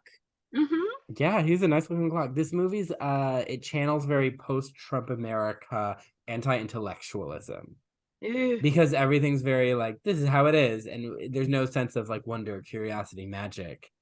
Not only, I mean, this would have been prime. I can't think of the word, but basically like prime real estate for automatons, right? It's kind of the same time oh period. yeah, they could have done an automaton. Oh yeah. Yeah. Yeah, no, this is like channeling the George R. R. Martin lack of wonder. Yeah. There's Wow, also there he goes again, coming after George R. R. Martin. hey, finish a book series. Then come talk to me. Exactly. There's arm lanterns, like in La Belle and the Bête. Shout out to a movie that had a little too much wonder and not enough logic. But after this movie, I really appreciate that one too. No, exactly though. I'm like, I'll still take it. And then so he's fleeing and he takes a rose, and the beast jails him very explicitly for being a thief. They're really leaning into the flower thing here, whereas the animated movie is just like he's mad because someone is like he thinks they're here to make fun of him. He's really sensitive. Yeah, and this one he's like, you're a thief, because this beast is a full-on shitty monarch. That's They really leaned into that, and Belle does not. He needs a bigger redemption than he gets. Yeah. Yes, because he remains mean to her up until end of the film, maybe she leaves. Yeah. I remember thinking while I was watching it, like they give us this backstory and then they don't do anything with it. They don't do anything. The library gifting happens an hour and 10 minutes into an adaptation of a 90-minute film. Yeah. Yeah, it's just not really well parsed out information. They did not do a good job revealing anything. There's all this setup, and then the Beauty and the Beast falling in love part, which is if I were to add stuff, that's where I would add, flies by. Yes, it was in one song. I remember watching, it was like a thing that starts with an M. Music video. Montage. Same thing. It was both. So we're literally like, he's been jailed, and so then we're back in town with Belle, right? Yeah. So Philippe gets back because it doesn't happen right when she sings the reprise. She's at the house. Yeah. And so she's like, oh, she goes to the castle. It's winter. She grabs a stick. Yeah, she's a feminist. They chose the white horse so they could make it look muddy. Oh, interesting. I think that's why they did it. I don't think it was a good reason. Yeah. So she gets there. She's got her stick. Here's something I appreciate about this Belle. Yes, I definitely understand like the lack of wonder. I think it makes more sense for Maurice to have that sort of wonder and curiosity. Yeah. The fact that like Lumiere talks and she goes, whack! That's realistic. Actually, I appreciate it. Like that. I hate it. I appreciated that because at least she was like, it's like, what the fuck? And she's like, she should have been like, oh my god, I'm so sorry. I didn't realize you were actually a person. Like, I actually kind of appreciated that. No. But then like she gets down to the fucking. Hi, Cullen. Why don't you like that? I hate it's a modern movie thing. We're like, oh no, this thing's talking and that would be weird. I'm gonna hit it. So they do it in Princess and the Frog too. It's kind of like, you're telling me a fairy tale, so embrace the genre where things talk, and people are like, oh, that's weird. And because like kids have that curious nature. If you open the Chronicles of Narnia and Lucy's like, a fawn, what the fuck, and leaves, then we don't have our story. She's supposed to be our gateway into being like, wow, look at this magic, you know? Okay. That's true, but Lucy is also like a child. Yeah. Bella's supposed to be a woman, which I don't think they did a very good job with here. She's sort of nebulous. Yeah, she's like, what? She is in the animated She's supposed to be marrying the prince, so we're gonna put her at least 18. At least. That's being generous, but yeah. So but I think like Belle wants an adventure. The fact that when magical things start happening, she's not going to like it. That would be interesting if that's like the point is, oh, you said you wanted an adventure, but maybe you don't. But no one says anything. It's just we as a society don't appreciate curiosity and wonder anymore. She sees her dad in this like weird prison that reminds me of like a Playmobil set. And she's like, he's sick. And the Beast is like, he's a thief. And she's like, so are you, taxation is theft. I'm not a libertarian. She did not say that. I'm not a libertarian. But also fuck this monarch. She also didn't say that either. But he's like, I received damnation for a rose. And it's like, well, that's your problem, buddy. And yeah, but like, this is very classic, like, vengeance. It's cycle. You know, the cycle of vengeance. He's like, he's going to stay here forever because my rose trauma, unless you take his place. He suggests that. Agency difference. I mean, this is key because in the animated film, she's like, take me. She throws it out there. And which is such a switch from all the fairy tales. Which makes me at this point be like, she should go get with Gaston. Yeah. Because like, he didn't like threaten to imprison her or ask to imprison her so that, you know. Yeah. For a flower. So she does this like switcheroo thing where she pushes the dad out and shuts the gate. And it's all supposed to be more active, but it's very Hollywood in that they give someone more physical action but take away their agency in a story choice. Yeah. So that was disappointing. We're finally have Beauty and the Beast together. Allegedly, because they spend way less time together. This is one of those baffling choices. So instead of the Beast taking her to the room and being like, you want to stay in the tower? Like, let's take you. Yeah. He doesn't even give her a tour of the castle like he does in the animated, right? Yeah. Okay. So this is actually not a baffling decision. it's a bad decision, but it's not baffling. The reason why this is because their model and the money that they spent on it sucks. Like they just did a bad job with the CG beast. So they tried to keep him out of the movie as much as possible. Yeah. That's so That's it's literally just upsetting. like the decision that they just had to make. Yeah.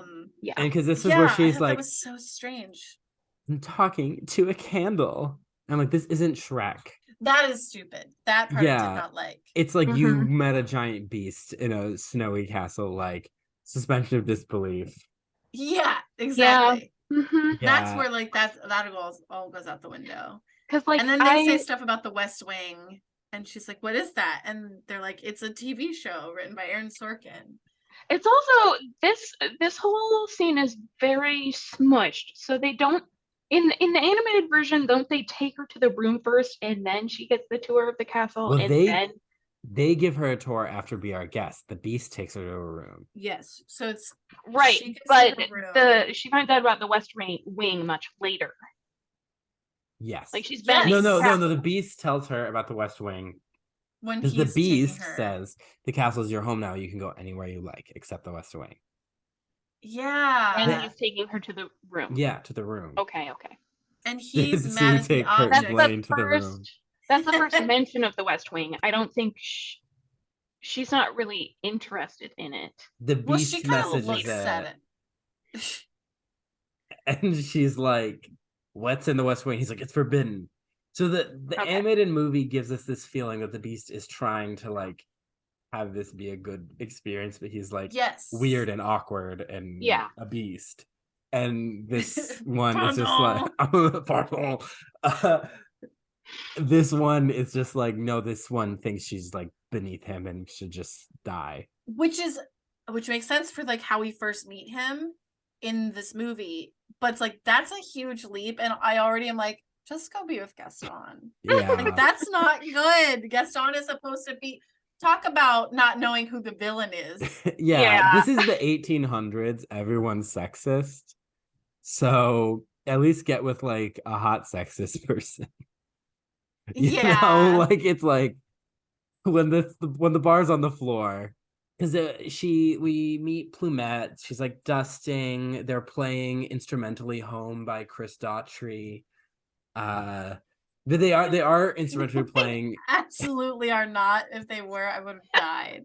They're playing the song on the harpsichord. Yeah, but they're playing the home song from the musical, which they could not put in this movie because Emma wouldn't be able to sing it well. Right. But Alan Menken, I think, was like, I'm putting this fucking song in. And there's this weird gold hangy stuff that's very much for the 3D of it. Yep. Yeah, because I'm like, it doesn't, I don't know, what is that? And they don't use the Broadway songs because they want to get nominations for original song. So they want to put in something that hasn't been in anything. Nice. She's like, the feather duster is flying. She's flying around. She's a dusting. dove. She's a dove. And I'm like, why? I was like, why does she need to fly? And then she grabs a hairbrush. Is like, is everyone here? And they're like, oh, that's a hairbrush, you dumb bitch. Yeah, they laugh at her. I was like, listen, she has every right to ask. Yeah, that's why I'm like, before she sits on any chair, she'd be like, are you a person? Okay, I'm gonna sit. I'd go to the chamber pot. Giselle, is that you? No, okay. Well, again, this movie has no sense of wonder and is punishing her for having any kind of curiosity. Yeah. It's like, don't ask questions, you look dumb. And I'm like, this movie made the internet what it is. This movie is going to end gay rights, I'm convinced. So we meet Madame Garderobe, the wardrobe, who dresses... Audra McDonald, who is she's just a performer. Yeah, so it's like, why isn't the wardrobe like the stylist or somebody? Yeah, it's just Audra McDonald who's. So I kind of hate the wardrobe. I really don't like anything having to do with the wardrobe in this film or in all adaptations. I don't care about the other one. It's fine, whatever. This one gives me hives. Also, is it the design not of that dog either? Where's the cushion footstool dog? Yeah. It's the design, but more specifically, and maybe this isn't like directly the wardrobe, but I really, really hate what they did with all the ribbons and the dresses and the whatever Yeah, comes out of the the wardrobe. weird magic that she It's has. not good. Yeah, so she's like, But I'm doesn't gonna. she have that magic in the animated one too? No, she just pulls out a dress. She has dresses Yeah, in her. because And she's an Belle, actual wardrobe that opens and there Oh, are because dresses she puts inside. people in drag at she the end of the does do animated, that. but it's Yeah, not the ribbons. It's actual just no, dresses come out. yeah. Yeah, Got like it. because like Okay. Belle just took dresses out If of she her and was put them on. if she was a dressmaker, that would make sense. But she's just a not just a performer. She's a performer at the castle. Right. Makes The no sense. the ribbons were also made for 3D. That's why they look so bad. Yeah, Hmm. that's why they That's look why they're like not. a Wiggles Yeah, that's intro. why it doesn't really fit in with the rest of the design Yeah. because they're made for 3D specifically. Yeah. Also, yeah, God, I would suck to have been the person who spent $17 to go see this movie in 3D. Us. Mhm. Yeah, I figured as much. You know, Rip but to you guys. they have the classic thing where she's like, I'm gonna make you look like a princess. And Belle, feminist icon, is like, I'm not a princess. And it's like that doesn't change the fact that this is a princess love story. Like you can't Yeah. just throw in a plattered, I'm not a princess. It's like, well, obviously she knows you're not a princess. Yeah, Your look at skirt's your tucked into your clothes. underwear. Yeah. Look at those rags you're in, doll. But her outfit does actually look bad unintentionally. Okay, I also thought like she's got the embroidered apron, right? Or Yeah. something. It's Yeah. bad. I don't like it. Yeah. The costuming is not super great in this film either, but Yeah. So she does the ribbon. She puts her in this giant like dress that she just like walks out of. I hated it so much. I mean, yeah. So she's looking out the window. She's like, "Ooh, I'm gonna try and escape." Thank goodness those sheets didn't wriggle, because Yeah. they would not have let her tie them together to try to escape the castle. You know, I actually had to pull a friend out, a very homophobic friend, out of a window in college because she tried to do that, where she climbed, like, pushed the mattress out the window and try and climb down the wall of the dorm on the bed sheets. We were having a squirt gun fight. Wait, she pushed the mattress out the window? Yeah, so she would land on the mattress. That's okay. Okay, so Gaston is brooding. LeFou is supporting him. He asked LeFou why he doesn't have a girl. And LeFou's like, I've been told I'm too clingy. I don't know what that joke's supposed to mean. It's phrased like there's supposed to be like a stop and laugh, but I'm like, I don't know what the joke is. Yeah. Because I the didn't joke's get that it. he's gay, but so why would he be No, clinging he to is women? gay. It's not a joke. That's serious. The fool, LeFou the fool, doesn't even. Uh-huh. It's not even established as a nickname. It is Yeah, no, just it his is name. his name. Yeah. Yep. And so he's just like, why do you need Belle? Oh my gosh, it's giving Kurt and Finn season 1 Glee. Oh And my also God. In a worse way. And he's rubbing Gaston's earlobe. Oh, that was so And weird. yeah, it's ooh, I hate the. And this is when they sing Gaston, right? Yeah. Yeah. It's so boring. It's so boring. He has to pay people to sing the song. Is this like, so it's like people in the movie, the original movie, the worthwhile one, people just love Gaston. In this one, LeFou loves Gaston. He's convincing everyone else to. Yeah, he's like And trying to get them to guess what he's about to say with the lyrics, and That's so weird. Because like they're trying to be like, okay, Gaston's actually a bad person, right? Because even the townspeople don't like him. I'm like, you're not convincing me. I think he's just also really weird, and that's why people don't like him. Like they don't like Belle. Yeah, they don't like Maybe Gaston they're LeFou perfect because for they're each other. gay. Yeah. Okay, there's the layer of the fact that they thought in the year of our Lord 2017 that super femme like talks in weird modern therapy things like gay sassy gay best friend in love with evil mean hot jock who's definitely straight was like progressive representation. The fact that they thought this was a good idea at all is still baffles me. All representation is good representation. No, Cullen. no. I think there's some representation that is No, bad. come on. That can't be true. Yeah, I mean, we all know Jezebel did great things for women with her role in the Bible. Absolutely. So, but like that, and then the fact that this number has like all these weird extra things added to it, and all this, and it doesn't add to this, like it's added physically, but it doesn't add to the emotional Yeah, they narrative do like a impact of the Newsies song. dance break, and I'm like, there are no tap shoes. I don't fucking care. Like, if Listen, there were tap shoes, I really liked the dance break. That's the only You thing about did? this number that I liked. Yeah. Well, The dance break Mm-mm. on the tables. I didn't No. like the way that it devolved into like sword play. That was weird. yeah, I think if the movie had leaned into, we are an adaptation of the Broadway musical, which Mm. had been initially planned and then was scrapped. Why? Well, then I don't Disney know. wanted to make it not a musical, and then Frozen happened, and they made it a musical again. They were gonna make Beauty and the Beast. One that arguably one of the most notable numbers, Beauty and the Beast. Also, Gaston is also like a really popular number, especially Yeah. because of the Broadway musical. And they were like, we shouldn't make this a musical. We're gonna make this movie less palatable. So it's like they didn't commit all the way to just being like a Judy Garland Technicolor, like almost like I think I could have bought that if it was more like musically, but instead it's like still trying to be dark, but then it has these dance breaks Well, the and problem LeFou with showing Beauty and his the belly Beast- with a bite from Gaston. Yeah, the problem with this story in general is it's a very dark story, and it works as an animation because it's animation. When you try and make it live action, you either have to go all dark or all camp. There's no in between, Yeah. and they tried to live in the in between space. Yeah, I think. But if you go all dark, it's suddenly not a kid's movie anymore. Yeah. No, I think that's a good point. I think Josh Gad is playing more into the camp. Yeah. I think Yeah, I Luke think- Evans is playing it too serious. Yeah. Every playing it too actor, straight, but like he's playing a straight character. allegedly, every actor Allegedly. in this movie is in a different movie. Yes, absolutely. They're Emma all Watson is in a new version of Harry Potter that stars Hermione Granger. Dan Stevens is in his own little Avatar world and he's regretting it.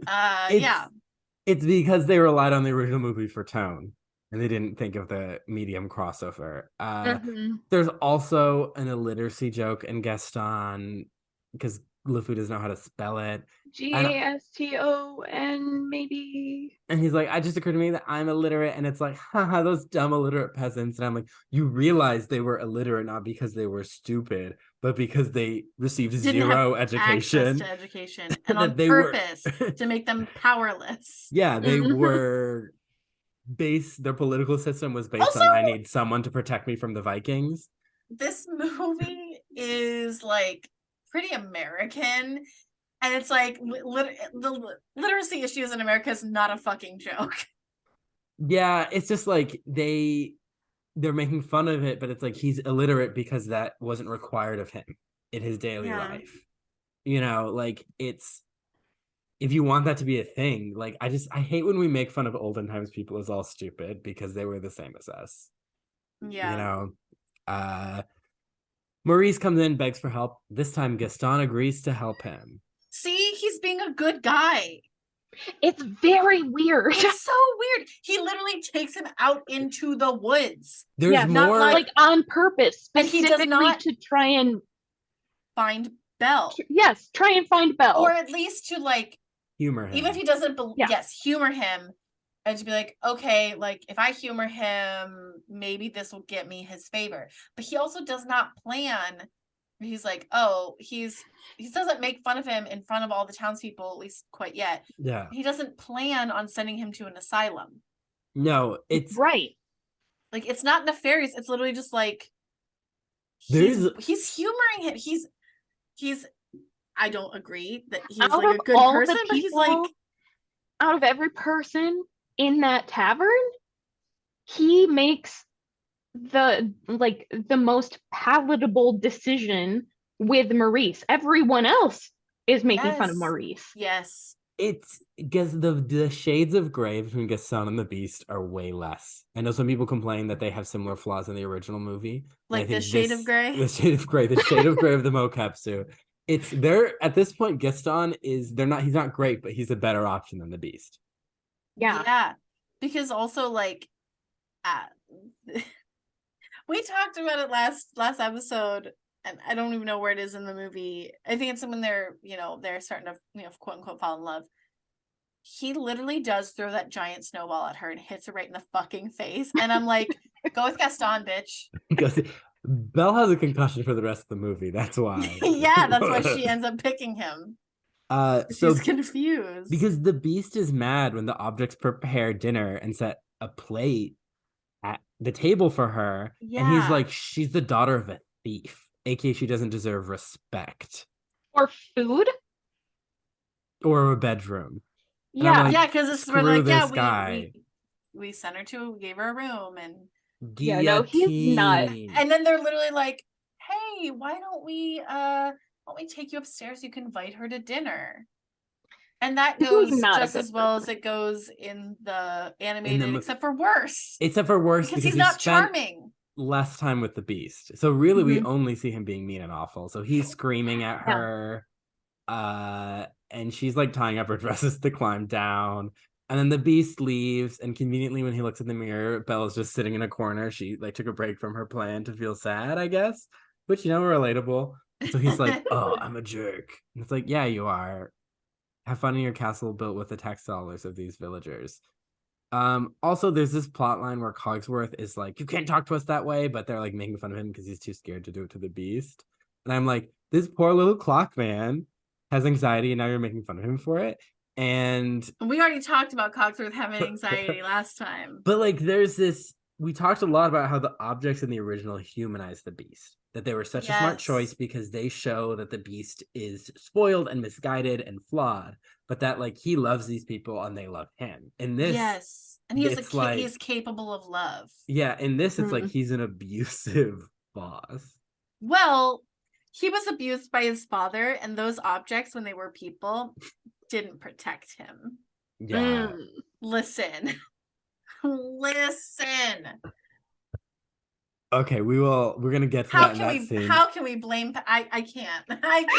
Definitely the problems with the French monarchy were the maid's fault, I'm gonna say. Yes. Yeah, you know what? I'm glad someone said it finally. Thanks, Disney. Yeah. Fuck Plumet. So Mrs. Potts comes in, and she sees the dresses that Belle's trying to leave by, and I can't tell if Mrs. Potts is actually terrifyingly manipulative in this.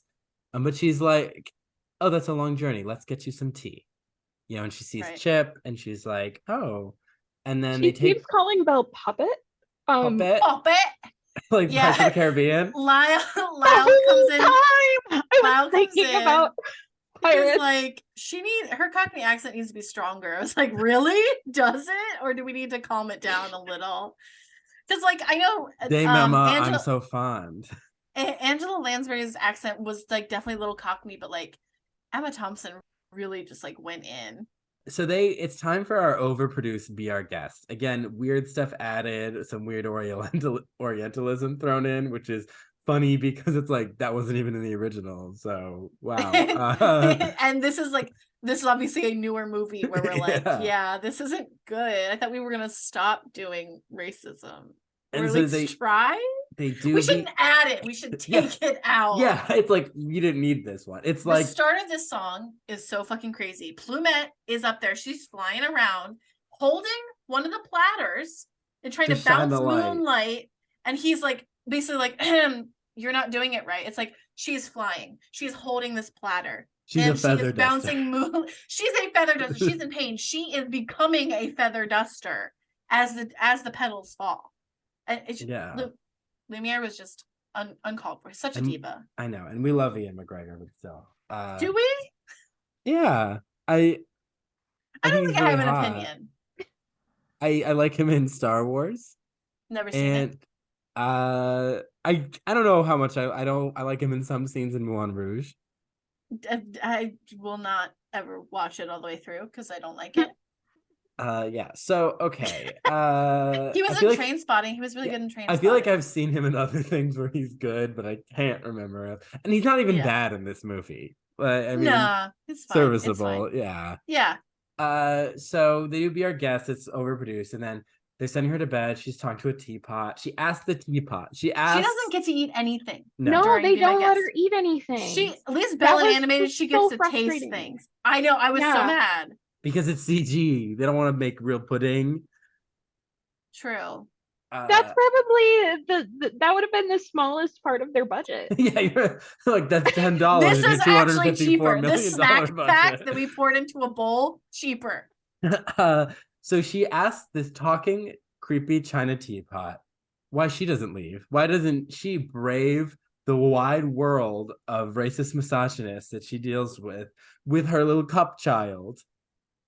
It's like, excuse me, why don't you leave, Mrs. Potts? He's like, I don't know, because I'd fucking break. Yeah. I'm a teapot. Hello. Just getting out of the garden would be hard. Getting up down these stairs is be hard. I'm How less does she than a get foot up and tall. down the castle? They must have dumbwaiters, right? I guess. Why did they answer that question? Because she almost broke a couple times. I was actually legitimately scared. I'm like, I need to see some dumbwaiters. That's something I need in this live action. Dumbest question. I'm like, I thought Belle was supposed to be our smart princess. So they send her to bed, but she sneaks off to the West Wing. It's way less creepy than in the original, but she does see some torn pictures. She sees... I like the original version, but I like it. Just It's feels so much more cold. creepy. Yeah. Yeah. It just feels like cold. Yeah. It's not. It doesn't even feel cold to me because they have all of the warm colors in the candles. Exactly. Oh, true. And the beast sees her and kind of yells at her way less intensely. She doesn't touch the rose like in the original. She takes Right. the glass off, and it's much more nerve-wracking. Yeah, Which- she doesn't even touch the glass No. in this Mm-mm. version. Because she's not a curious person. She doesn't care. She's judging teapots about why they don't take more initiative in their life. So she runs away, and in this time the objects are very much like, don't leave, and the castle is trying to like lock her in. And I'm like, no, I don't like this take. I don't like this. Because the other one, they're like, oh, please don't go. And she's like, I'm in danger, I'm gonna leave. And they're kind of like, well, fair. Yeah. She gets attacked by wolves, and the beast defends her, which does not seem in character for this monarchist. Yeah, for this beast, it doesn't make any sense. No, like why is he there? Also, it's not as exciting as the animated sequence. No, it's way more. Like the animated sequence is actually really good. Yeah, it's really exciting, and it allows Belle both to feel fear and be brave. Yeah, and I think that's something modern Hollywood struggles with. For women, but has always struggled with for men, where it's like they can't have the natural fear someone would have while they're being attacked by wolves because tough people aren't scared. And I'm like, I live in LA, I work with these people, they're scared of rain. Yes, 100%. They're scared. They don't want to perceive the working class. It's too stressful for them. They don't want to see a leaf blower.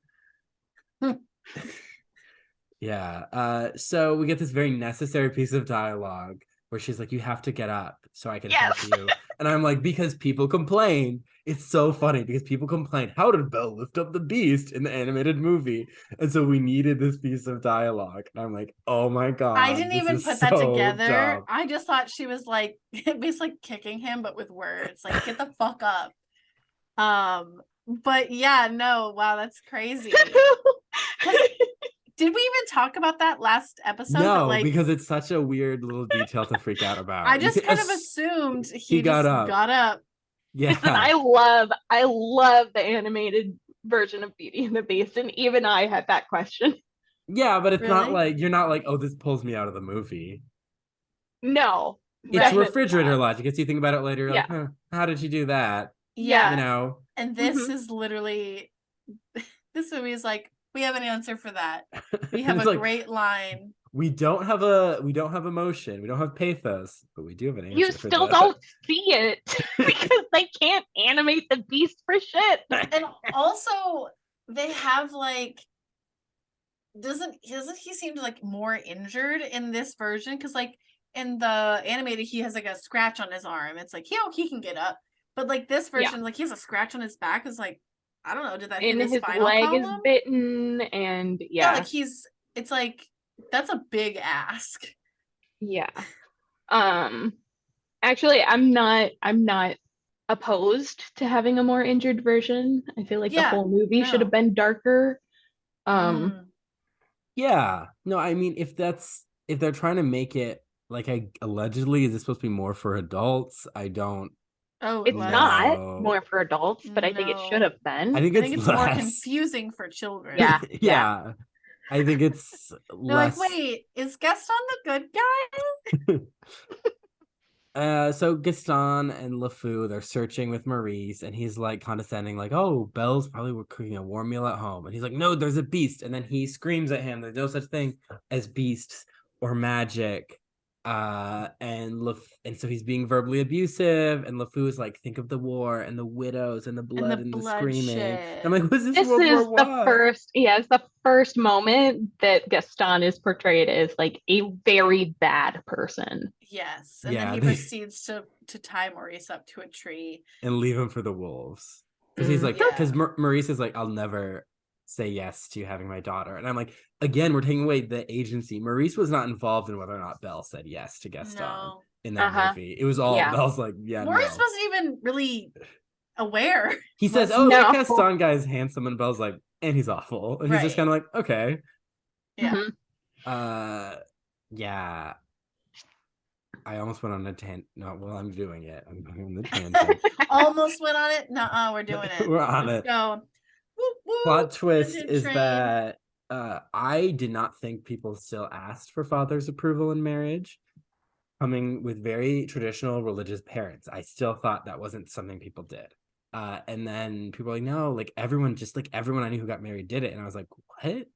Like, I didn't think that people was our age common. still do that. Yeah, and Yeah, they were that's like, still yeah, a that's thing. normal. And I was like, that's like a sign of respect. I'm like, I my don't know. dad didn't do that. Mm, My I dad don't who know if listens to it's- Latin music while he works.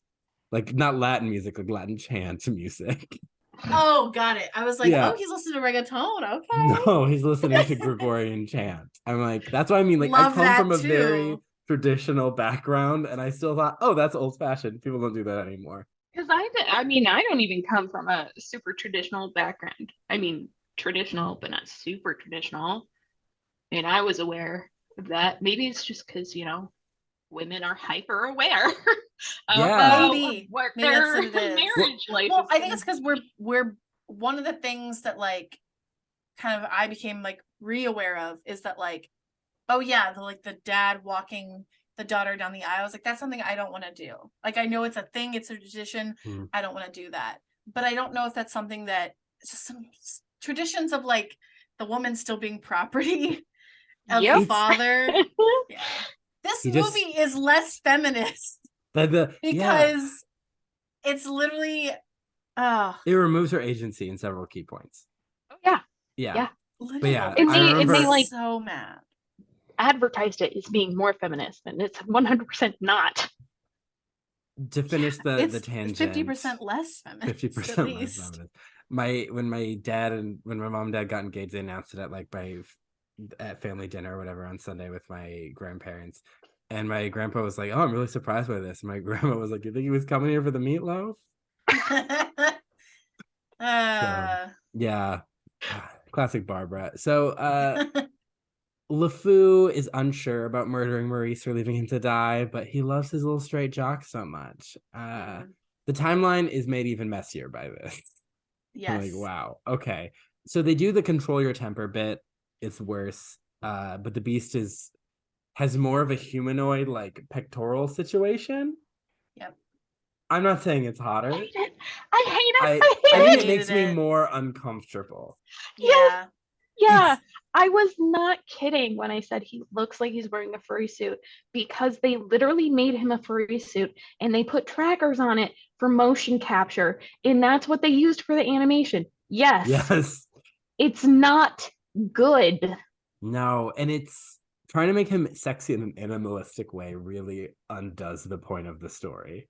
Yeah. Yeah, because I mean, it really kind of confirms the question we had about the 1940s version was that like maybe she actually preferred the beast. I think she preferred the hairy version of him in this movie. Yeah. We confirmed at the end. We did. So she really has to look into those eyes and just like picture fur around birds. That's what she's thinking of when they're doing things. And she like goes to like touch his hair, and then she tries to go up, and there's like nothing. There's no horns, so she can't rub. She makes him wear a horn. That's the one. Actually, his horns are the one thing about his design that I like. I don't like anything else. Yeah, I like it's the horns. Same as the anime. Yeah, they are. So she asks the objects. Meanwhile, there's a curse going on because like the petals fall, and as the petals fall, they turn more into objects, and the castle crumbles.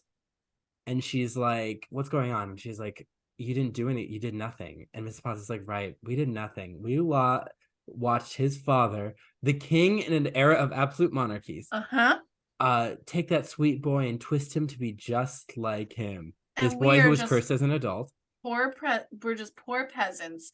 We had so much power, though. We could have stepped in. Boy, a steward, a valet, a maid, another valet, a pianist, an opera singer, a dog, a cook, maybe, and a child.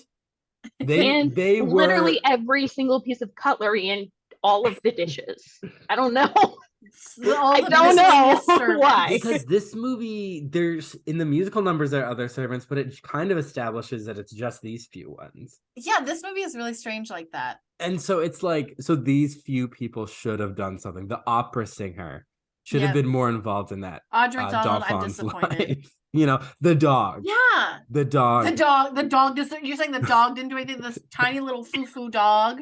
That's why the dog. The leader of what at the time was one of the most powerful nations on the planet, or at least in Europe. Probably the dog wasn't even alive during his childhood. Yeah, Chip wasn't. Yeah, exactly. Did she turn Chip into a teapot because so he could be with his mom? That's why, but his dad was alive. That establishing shot of like when he gets turned, if it literally was just like these are all the people who happen to be in the room. And then, like, the rest of the servants that were in the castle, whether they had their memories wiped or whatever, they would have just left. It would have made sense. Honestly, I would have been like, yes, I buy that. Sure. Yeah, exactly. Sure. That's why the dog was there. That's why Chip was there. That's why he's a cup now. Well, because they wanted Agatha, the baby cursor, to be, we're the daughters of the witches you couldn't burn. Like, they wanted her to be like this, like, empowered spinster. But she inherently does something like, turning someone into an animal, well, that's debatable, but like turning servants, the working class, the proletariat, these oppressed people, and because they're not even like ladies in waiting where we're nobility, right? They're not even ladies in waiting. They're like menial servants, turning like they are responsible for the crimes of the monarch. No. And like, if you think about this specifically, her trying to punish the beast, turning the servants into things that cannot serve is a direct result, or like directly affects his life and his lifestyle. If he just turns into an animal and he still has people serving him, then he's not really fulfilling the punishment. Like, there is no punishment there. So, or what if it's not their fault? He was like, it's his. It's his exactly. Fault. And that's how it is in the animation. Like, it's your fault that we've been cursed. They don't necessarily like blame him, but like that's insinuated. Well, and he feels bad about it. This beast doesn't give a fuck. No, and it could have been made. You could have phrased it in that these are the servants that had a close relationship with him, and when everyone else was fleeing, they didn't flee. And the enchantress was like, "You're so loyal to him," and they're like, "Yes," something like that. They're like, we knew him since he was a boy and we don't want to leave him. And so she turns them into objects or whatever as punishment or whatever. You could have, if you want it to be something they had an active part in, it would be that they were his closest people that didn't run away. So they sing Days in the Sun. Is this new? Yeah. Never Not heard even of it. in the musical. Don't even like it. It is a D-tier Alan Menken song. There's a reference to A Change in Me, which is a ballad Belle sings in the Broadway version that was added for Toni Braxton, the first Black woman to play Belle on Broadway. But that is a song she sings at the end to represent a change in her character arc. This is just a reference, I don't know, to Belle as like, oh, I'm different now from my childhood. And I'm like, but what happened? Okay. So she's reading to him. So this song does establish the one I care way more about the objects in this movie Yeah. than anyone else. Yeah, and I think giving them like a blame to share for the situation they're in is Bullshit. worse because it's bullshit. It's worse because also like it lessens the stakes for us because it's like the animated version was like, okay, I don't like if he doesn't become a prince, all these people suffer. And like I don't think it's made very clear in that version that it is in this version, like they will become these objects and essentially die. Yeah. And it's like the stakes are so much higher, and I think they'd be even higher when it's like they didn't have like this was not their fault. Yeah. Like I don't know. But these people like love each other and aren't like a garbage prince. So I'm like, well, I don't want you to die. Exactly. So you should just behead the prince. Guillotine. She's reading to him Shakespeare and he knows it and he's like negging her because of course she likes Romeo and Juliet. He hates her little peasant girl taste and like she's had like 5 books, access to like 5 books. I have to go back to why Gaston is better than the Beast. Just really quick, because negging is like one of those things where like that should be a red flag. If you meet someone who's negging you and it's like, sure, that's a type of flirting or whatever, that's no good. That's a no good person. It works. And it's like, that's going to confuse children more. Yeah. Because I thought we were over the terrible choices. Yeah, you thought, bitch, you thought. So, okay, in the animated movie, he is like, I want to do something nice for her. Yes. She likes to read. Lumiere's like, oh, she likes to read. He's like, I'm gonna take her to the library. I'm gonna like, he's all excited. He's so excited to share he like this has with her close her eyes. And she's so excited. And it opens and he's like, look around. And she's like, oh my gosh, it's amazing. He's like, it's beautiful. And let me tell you, this is every girl who ever was like a reader. That's her dream. Absolutely. That is absolutely the most romantic thing ever. Yes. Linda knew that. Linda gets girls. Yeah. And then this version of the movie is like, he's like, oh, you like to read? That's lame. But like, I have a bunch of books because I was rich and I had a great education. So I know better books than you. I read A Court of Thorns and Roses. So he like takes her in and he's like, yes, I haven't read them all. Some of them are in Greek. And she's just like, oh my gosh, wow. And he's like, whatever. When he walks in, he's like, yeah, whatever, this is a library. She's like, oh my God, this is incredible. He's like, yeah, I guess it's kind of cool. Fuck you. Eat the rich. Eat the rich. Eat the rich. Kill the beast. Rich. Come on, Miles. Kill the beast. The rich. He's not listening. Yeah, so it's terrible, but I guess now they like read books together at dinner and he's doing the soup thing and she sits closer to him and does I missed when it was porridge because when he goes face first into it and the comes tomato up soup red. Did it look like blood? He has Prego sauce dripping down. Is that a reference to the 40s version where he's like, I'm a beast with the blood, I'm burning. So they read books together, go on walks in the snow, and do their little poetry. He throws in a montage snowball at her face. Because in the animated version, he holds over his head, he's like he's gonna throw it, and he drops on him. It's like, ah ha ha. Is this what makes it more feminist? He's not afraid to hit a woman? Okay. Men and women are equal, I guess. You can give him a concussion and knock him out on the stairs with your huge snowball. Yeah, because we don't know her reaction to that. He doesn't, and he just goes like, he laughs. He's like I used to hit peasants with snowballs all the time. Yeah, he probably did that to Chip. Yeah, and so that's why the kid's got a ding in his head. Because they're like, they're singing something there, but we don't really have the thing with the birds. I guess they're just like getting I don't books. see anything there. Yeah. No chemistry. There's nothing there. You know what was there that wasn't there before? I can't concussion. even Belle's concussion, her memory issues. I don't even know. Like there's nothing. I'm not buying There really isn't any chemistry at all. And I have to wonder if it's because he was wearing this and she's like, yes, even exactly. Yeah. He's wearing a terrible weird ass costume that's ridiculous. Well, Or is it just because they don't have chemistry in the first place? Because I could also see that. Yeah. I do think he's considerably older than her. But I also think that like these characters cannot even have chemistry. They're not written that way. It's so weird. So like I kind of like don't even want to blame them. It's like they're working with what they have.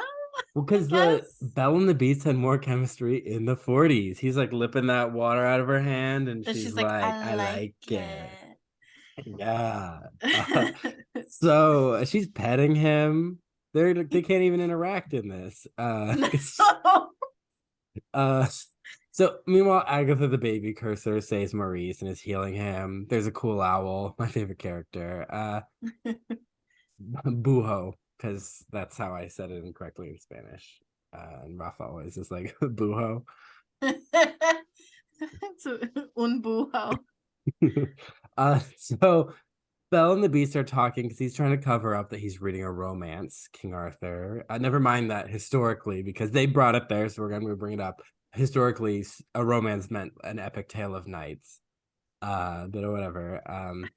So Belle and the Beast are talking in there. The servants like laughing, having fun because their shitty boss isn't there. And he's like, when I enter the room, laughter dies. And I'm like, it's your shitty personality, bro. Shitty personality and the low wages, I'm assuming.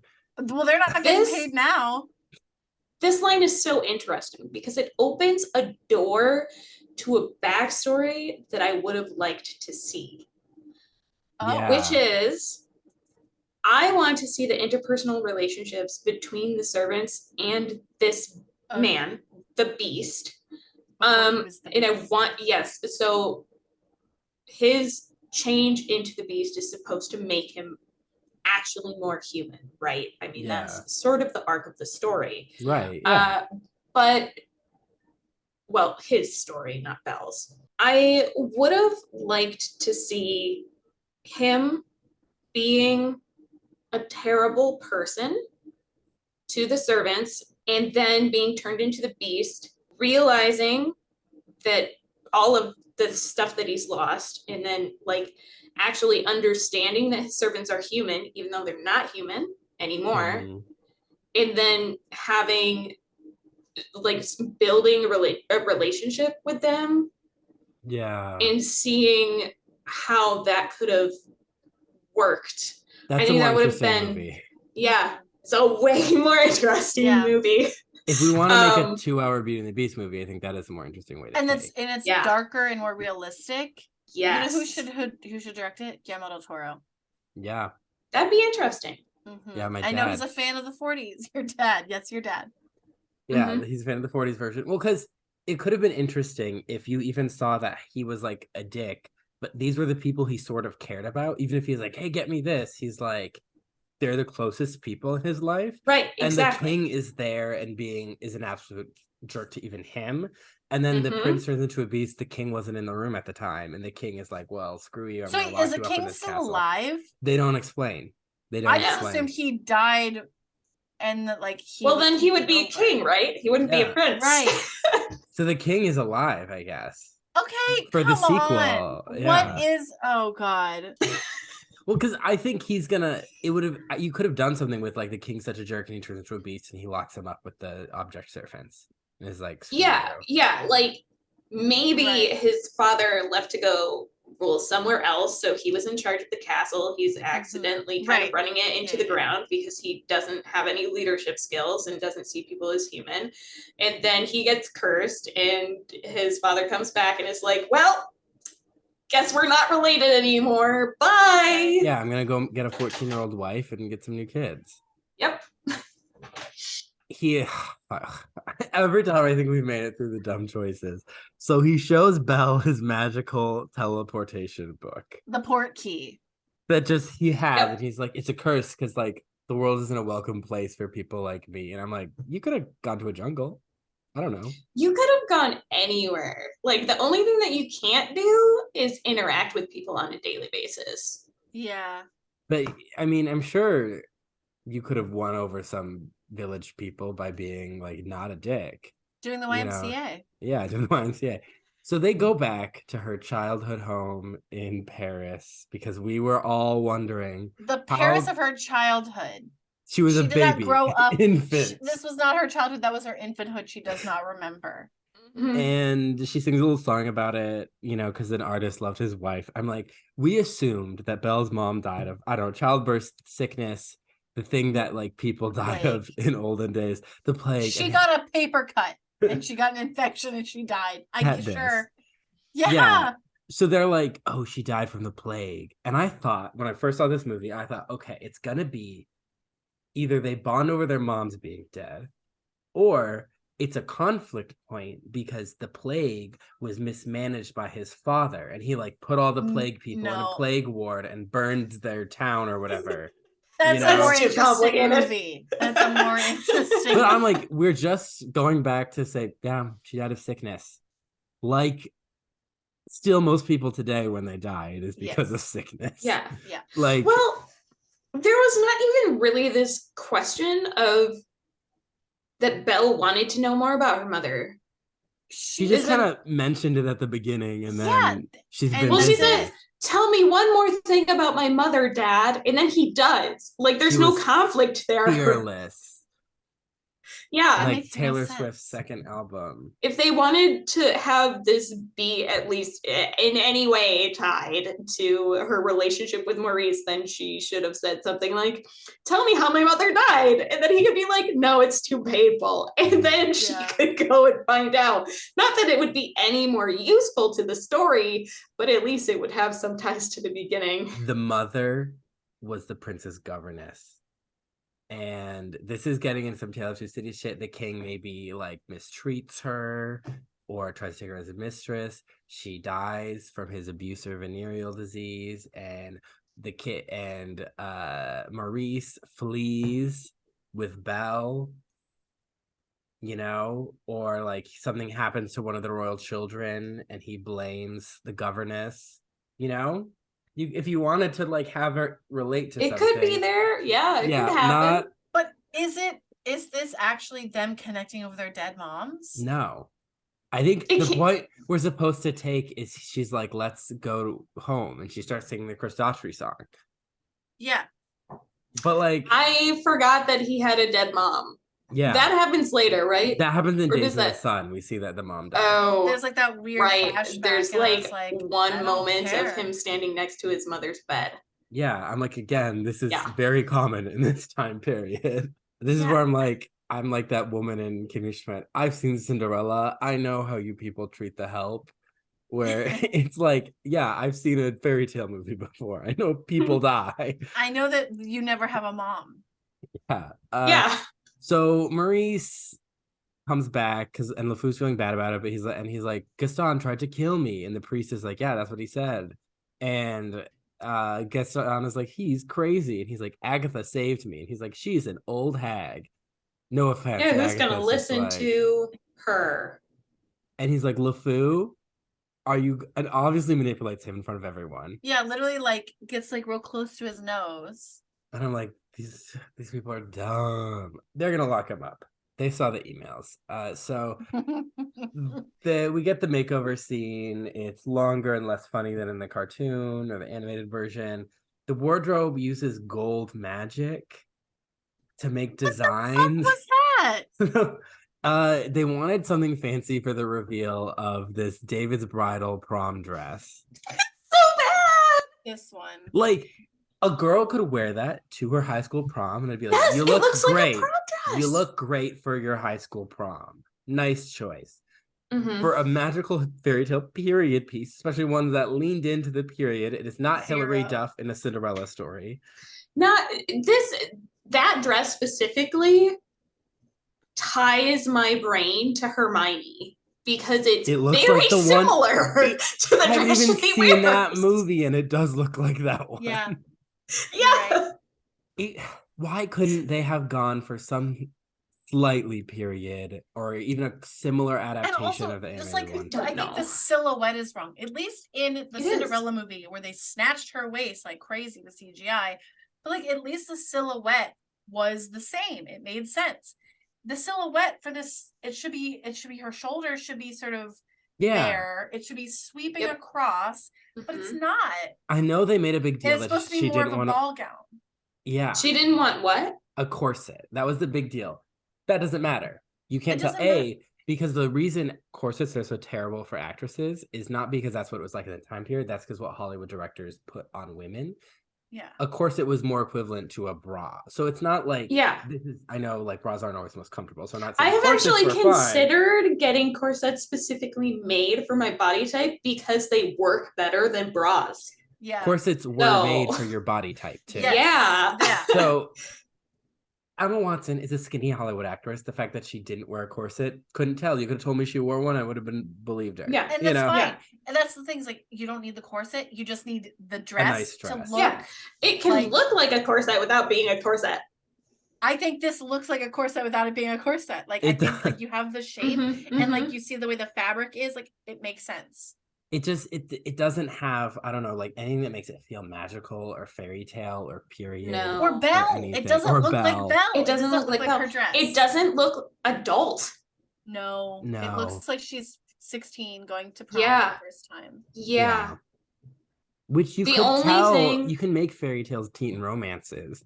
And But Dan Stevens hair. is like 38 at the time. Her The only hair, thing, yeah, No. no. bad. They should have chosen the hairstyle that she had at the end of the movie for this scene. Yes. Dan Stevens do was born like- in 1982. They're like 11 years apart. Yeah. Because I think she's 91. They're both older than me. So 90. Oh, 90, yes. So they're 12 years apart? So she was in her Wow. late 20s for this film, and he was in his 30s. So we're not going for the teen angle.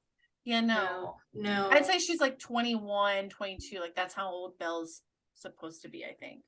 That seems, Yeah. in this movie, it I seems- did like the way that this dress moved while they were dancing. Sure. It was pretty to watch while it was in movement, especially from the angle they were at. Yeah. Everything else about it is wrong. I would have Yeah. loved this at my community theater. I'd been like, wow, that's great. Yeah, so they do Beauty and the Beast. Again, it's over orchestrated. It's drowning out her voice. Yes. It's the ballroom is way less warm and majestic. It's just Yes, like Mhm.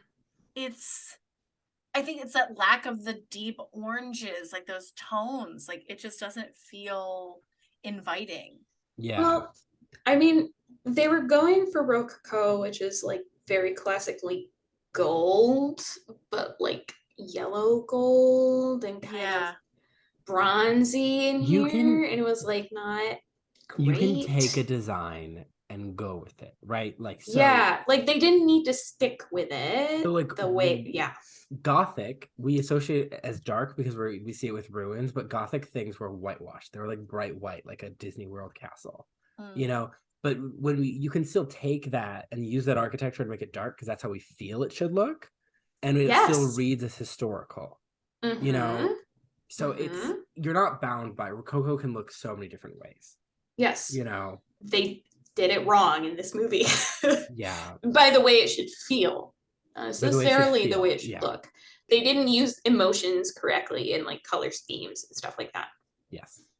No one has had an emotion that wrote this movie.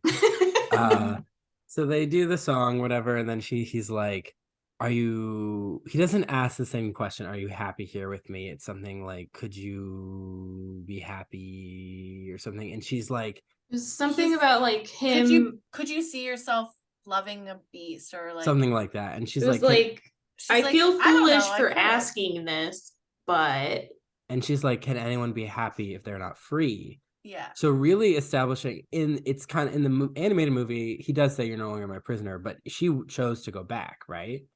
And this one is really being He's like, I release you, go. yeah. And then he shows the mirror. I hate the mirror because it's so tiny. I'm like, wow. Yes! So small. And yes, and, like, you can't even if see it- anything. even if it was like that shape, fine. But there's the like the weird There's like like crackle. icing. Yeah. yeah, I don't remember what Yeah. that's called, but that happens like on like old mirrors and stuff. Get that out of here. I can't see. Yeah. he- It was bad. She sees her father being committed to American Horror Story season 2 asylum. The best season. So she is like, I need to go. And he's like, okay. I have to You go save can him from go. Ryan Murphy. And so he sings Evermore. And it's not because in the original, wasn't it because her father was sick? Yeah, and he was lost.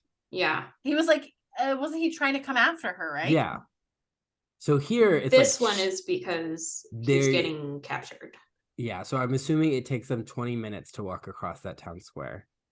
Assuming that that's as close as it is, because it's like, wow, and she takes a good 5 minutes to get through those gardens while he's singing Evermore. Singing this entire song. I hate Evermore. I hate it. Really? I think it's okay. I don't like it. I don't like his voice. It's the deepening was weird. Yeah, it's not good because his voice is like even worse than auto-tuned. It's like, deepened, I guess, to sound like the Beast. It's like he's got one of those voice masks on so that like no one understands who it is. Like he's like anonymously being interviewed for like a murder documentary. But my favorite at the same time. My favorite emotional point in the original movie is when the Beast like howls from the castle as she's leaving. So the fact that they replaced it with this song really pissed me off. You're like, no, that's a no from me, babes. I was also upset by the fact that she didn't take a coat with her through Eternal Winter.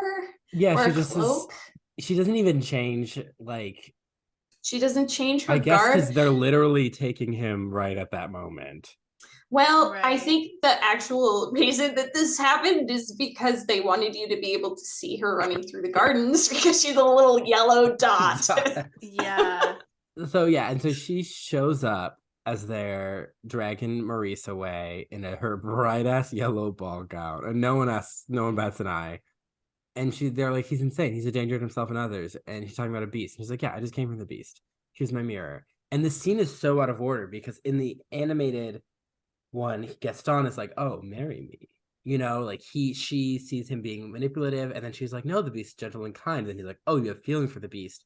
And then he turns the people against the beast. It all happens out of order. Yeah. He starts turning people against the beast before he realizes there's feelings. It's so disjointed. Oh yeah, the priest was trying to stop him from committing this man. And I'm like, you again are probably the most powerful person in this town. You have a whole ass cathedral that has sanctuary laws. Like, get it together, guy. And then they sing the mob song. The priest watches them go and does nothing. So maybe the moral is that he's a loser.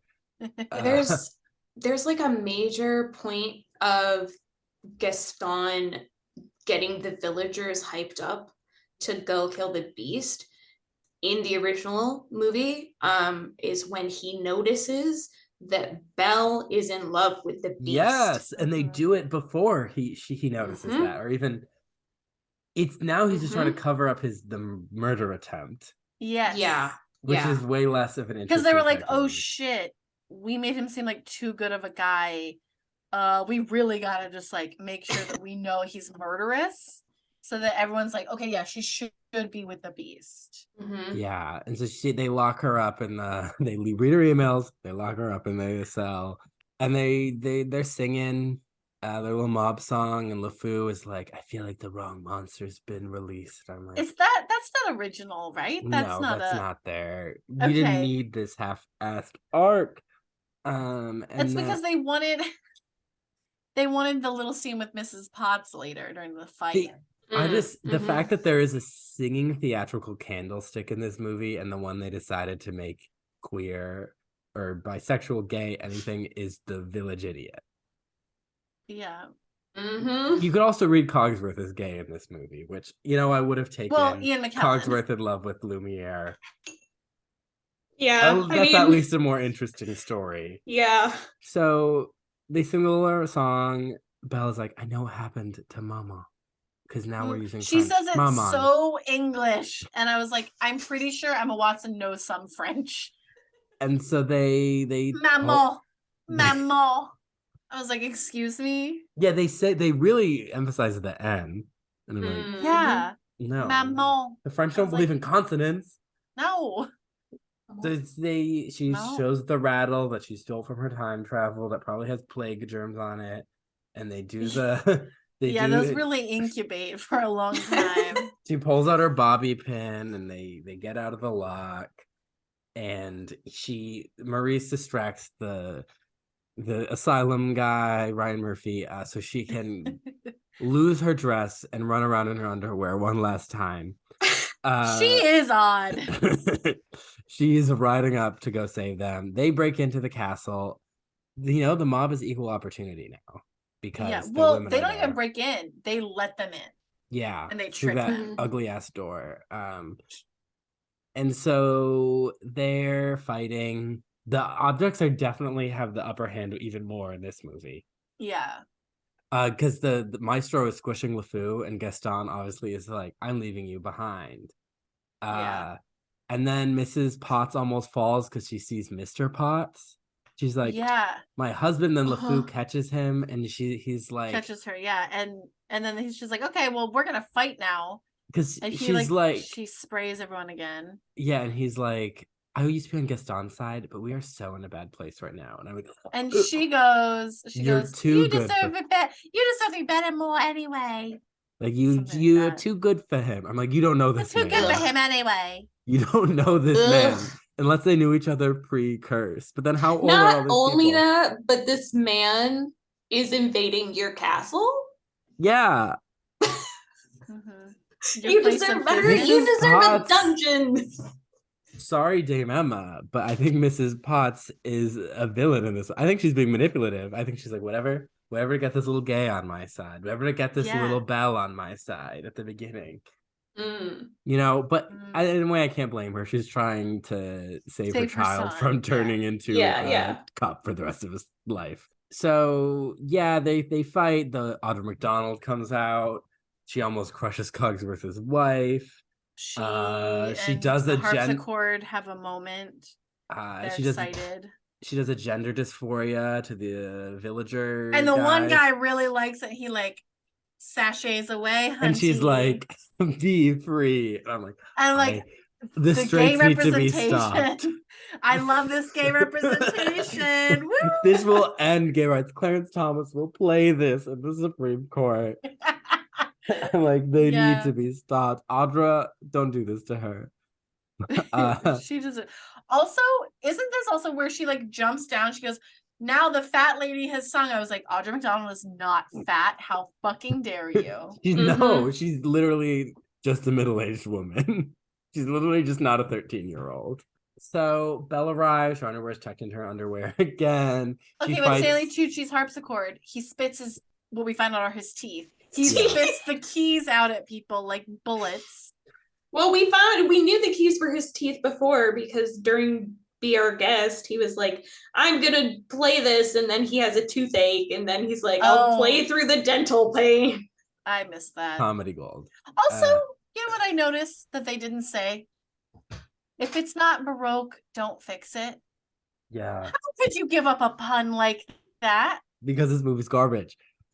That's how. This movie hates imagination and curiosity and magic and fun. Yeah. Because that is all of those. That pun is all of those things. So she fights Gaston because the dramatic music and her running up wasn't enough in the first time. She has to pull the gun away. And then I am so upset that they decided to have Gaston use a gun. Yeah. That's bad.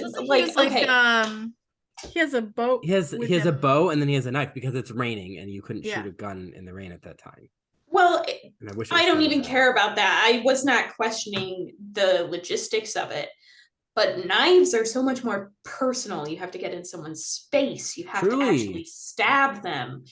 Guns are very impersonal. Like it very much felt like he was just hunting another deer rather than going after his rival. His rival. Yeah, it's I could go on a whole tangent about that and why guns ruin drama and also have ruined society and everything's worse because they were invented. But I gotta stop there. But he shoots. Well, the beast and him jump around, and the beast almost kills him, and the beast is like, "I'm not a beast. Go away." Gaston runs away. He parkours. The beast parkour jumps. He Spidey jumps to Belle, who pulls him up, and then Gaston shoots him, and then falls because the castle's crumbling. Instead of, I love how in the original movie, Belle conceivably could have saved Gaston instead of the Beast, but she chooses to save the Beast because, of course. But And she can't have Gaston- agency. Yeah. Well, Gaston in the original basically chooses or causes his own death because he chooses to go after the Beast, where in this one, he falls to his death because he's in the wrong place at the wrong time. Yeah, convenience. Yeah. Enchantress arrives to see the Beast die as Belle's weeping, and we see All of the other objects, they're dying. Yeah, we see them Lumet's die dead. slow And this by is- one And by that's one. actually very affecting. Like, I was It's like, the most emotional part of fuck. this movie. It was emotional. I was disappointed in how it was visually portrayed. Yeah. Oh, yeah. I think that they could have done so much more to make it a much more stark difference between the objects when they're alive and the objects when they're dead. Like gray Yeah, and- tones, super simple. Come on. And Chip is like falling randomly. But overall, it is like upsetting because you're watching these poor working class people who are just doing their best slowly die and watch each other die and cry out for each other. It's like, wow. Ouch. yeah. Mhm. I'm And gonna it's long. They drag it out. And Yeah. that's You why, watch like, every single one. and that's why it's like so annoying that they've been blamed. It's like this Yeah. would have been even more affecting, like the stakes. It was like, because I was literally till I was like, okay, they're dead. Yeah. Like they have turned into objects. I'm like, okay, they're gonna break the curse, and obviously they're gonna come back. But it's like, I don't know, like they fucking died. So Belle tells the Beast as he's dying that she loves him, kiss him on the forehead. And Agatha, the child cursor, is there, and she's like, that's fair, I guess. So she Well, does. hold on. He's dead. He dies before we see everybody else die. Yeah. But it's Yeah. really difficult to tell because they keep his eyes open. Yeah, that was weird. Yeah, it's a weird Realism. choice. Realism in this fairy tale film. No, that was so bad. It's so bad. So yeah, Agatha is like, she does the magic, and that's so bad because I love the original with the colors and the like Yes. transfiguration essentially. In And this, like the rain, the Yeah. glowing rain. It was this so is good. just like slightly better than Once Upon a Time TV show magic, where he just floats in the roses, and it kind of looks like he doesn't have pants for a second, and he lands. They did one shot straight from the original, which is the shot of his foot changing. Yeah, Dan Schneider's contribution, or Quentin Tarantino, and then he appears. He's in a Party City wig, I'm guessing. Everything is so underwhelming because it's that wig. Mm. Mm-mm. it's the same music as the original, and you remember the visuals you saw with that music. And but instead you're just seeing people woodenly be like, oh, it's you. Kiss. And instead of fireworks, just like light comes and everything just kind of turns. And then the light comes on the objects and they slowly just kind of poof. Yeah, Days of Sun. Isn't that what the song was called? Yeah. Sunlight. And so instead of like where there's like fireworks and he's so excited to see everyone and they're all embracing and it's quick and it's fast. Yes. Boom. It is so slow. Yeah, they're all like, ooh, oh, Cogsworth has an annoying wife and he hates, and the villagers arrive and remember, and we see Mr. Potts, and we learn that Mrs. Potts' name is Beatrice. Belle and Beast walk out of the castle, and Plumette is like, Mademoiselle, you saved us, because we really need to, this movie cannot do subtext. We need to spell out that Belle is a heroic character who saved everyone with her love. Well, we couldn't just infer that from her they saying, did I take love away you all of and her breaking the agency. curse. He did. So we don't know if she actually saved them. So they I'm have not to tell us. because technically, I don't know. Did she? Because really, Agatha showed up and she was like, I'm going to fix this. I feel bad. I feel bad for murdering a baby and a dog. Yeah, and an because opera it's, singer. I mean, she did actually show in the original. There is no enchantress. It's literally the spell is broken because the specific thing happened. It had nothing to do with her. It was Yep. Yeah. He sets the curse in motion and leaves. She's off doing other stuff. Yep. Yeah, she's got more. I don't know why she curses to stuck around in this one. Like, if I was an enchantress, I don't have time to waste. Why am I being portraying myself being a as beggar? Yeah, You're being exactly. unhoused. You're an enchantress. Go do whatever you want, girl. Yeah. And like you're living such a terrible life in this village. Wouldn't you just end up cursing every single person in that Yeah. village? According They to all fairy tale logic, suck. yes, that's actually You know how what? it would Technically, work. she did because she took their family members away from them and then took the memories of them away from them too. Truly evil. Sauron who? So I've heard people say this is not the wedding, but to me, it's very obviously a wedding at the end. They did not go for them leaving on an adventure ending that Linda Wolverton wanted because she was not consulted. We get Audra singing Beauty and the Beast. I want a full cover. Yeah. Because it's so good. And Emma Thompson is looking at Maurice painting. Shout out to the ship that everyone loves in the animated one, but she's with her husband. Maybe they'll have a steamy extramarital affair. Steamy because she's a pot. Also, She can probably still blow stuff out of her nose because the beast can still growl. yeah. Oh, I don't want to talk about that at all. Because she's We're like, how do you feel about growing a beard? And he's like, I don't know, I could do it. And then she's like, yeah, because I like it. And also, he goes roar, and goes, they have the beast "Roar." effect. Also, when we see like Maurice painting, Lyle was like, it's like, hey, can you guys stop dancing? I'm trying to paint here. Yeah. And then LeFou dances with the drag race guy for like a second. It was enough to get this film banned in some theaters and countries, but wow.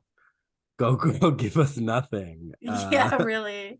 And Belle's in the best dress she wore all movie. And they sing Beauty and the Beast. And then with her best hairstyle too. Yep. And we get the cringiest credits.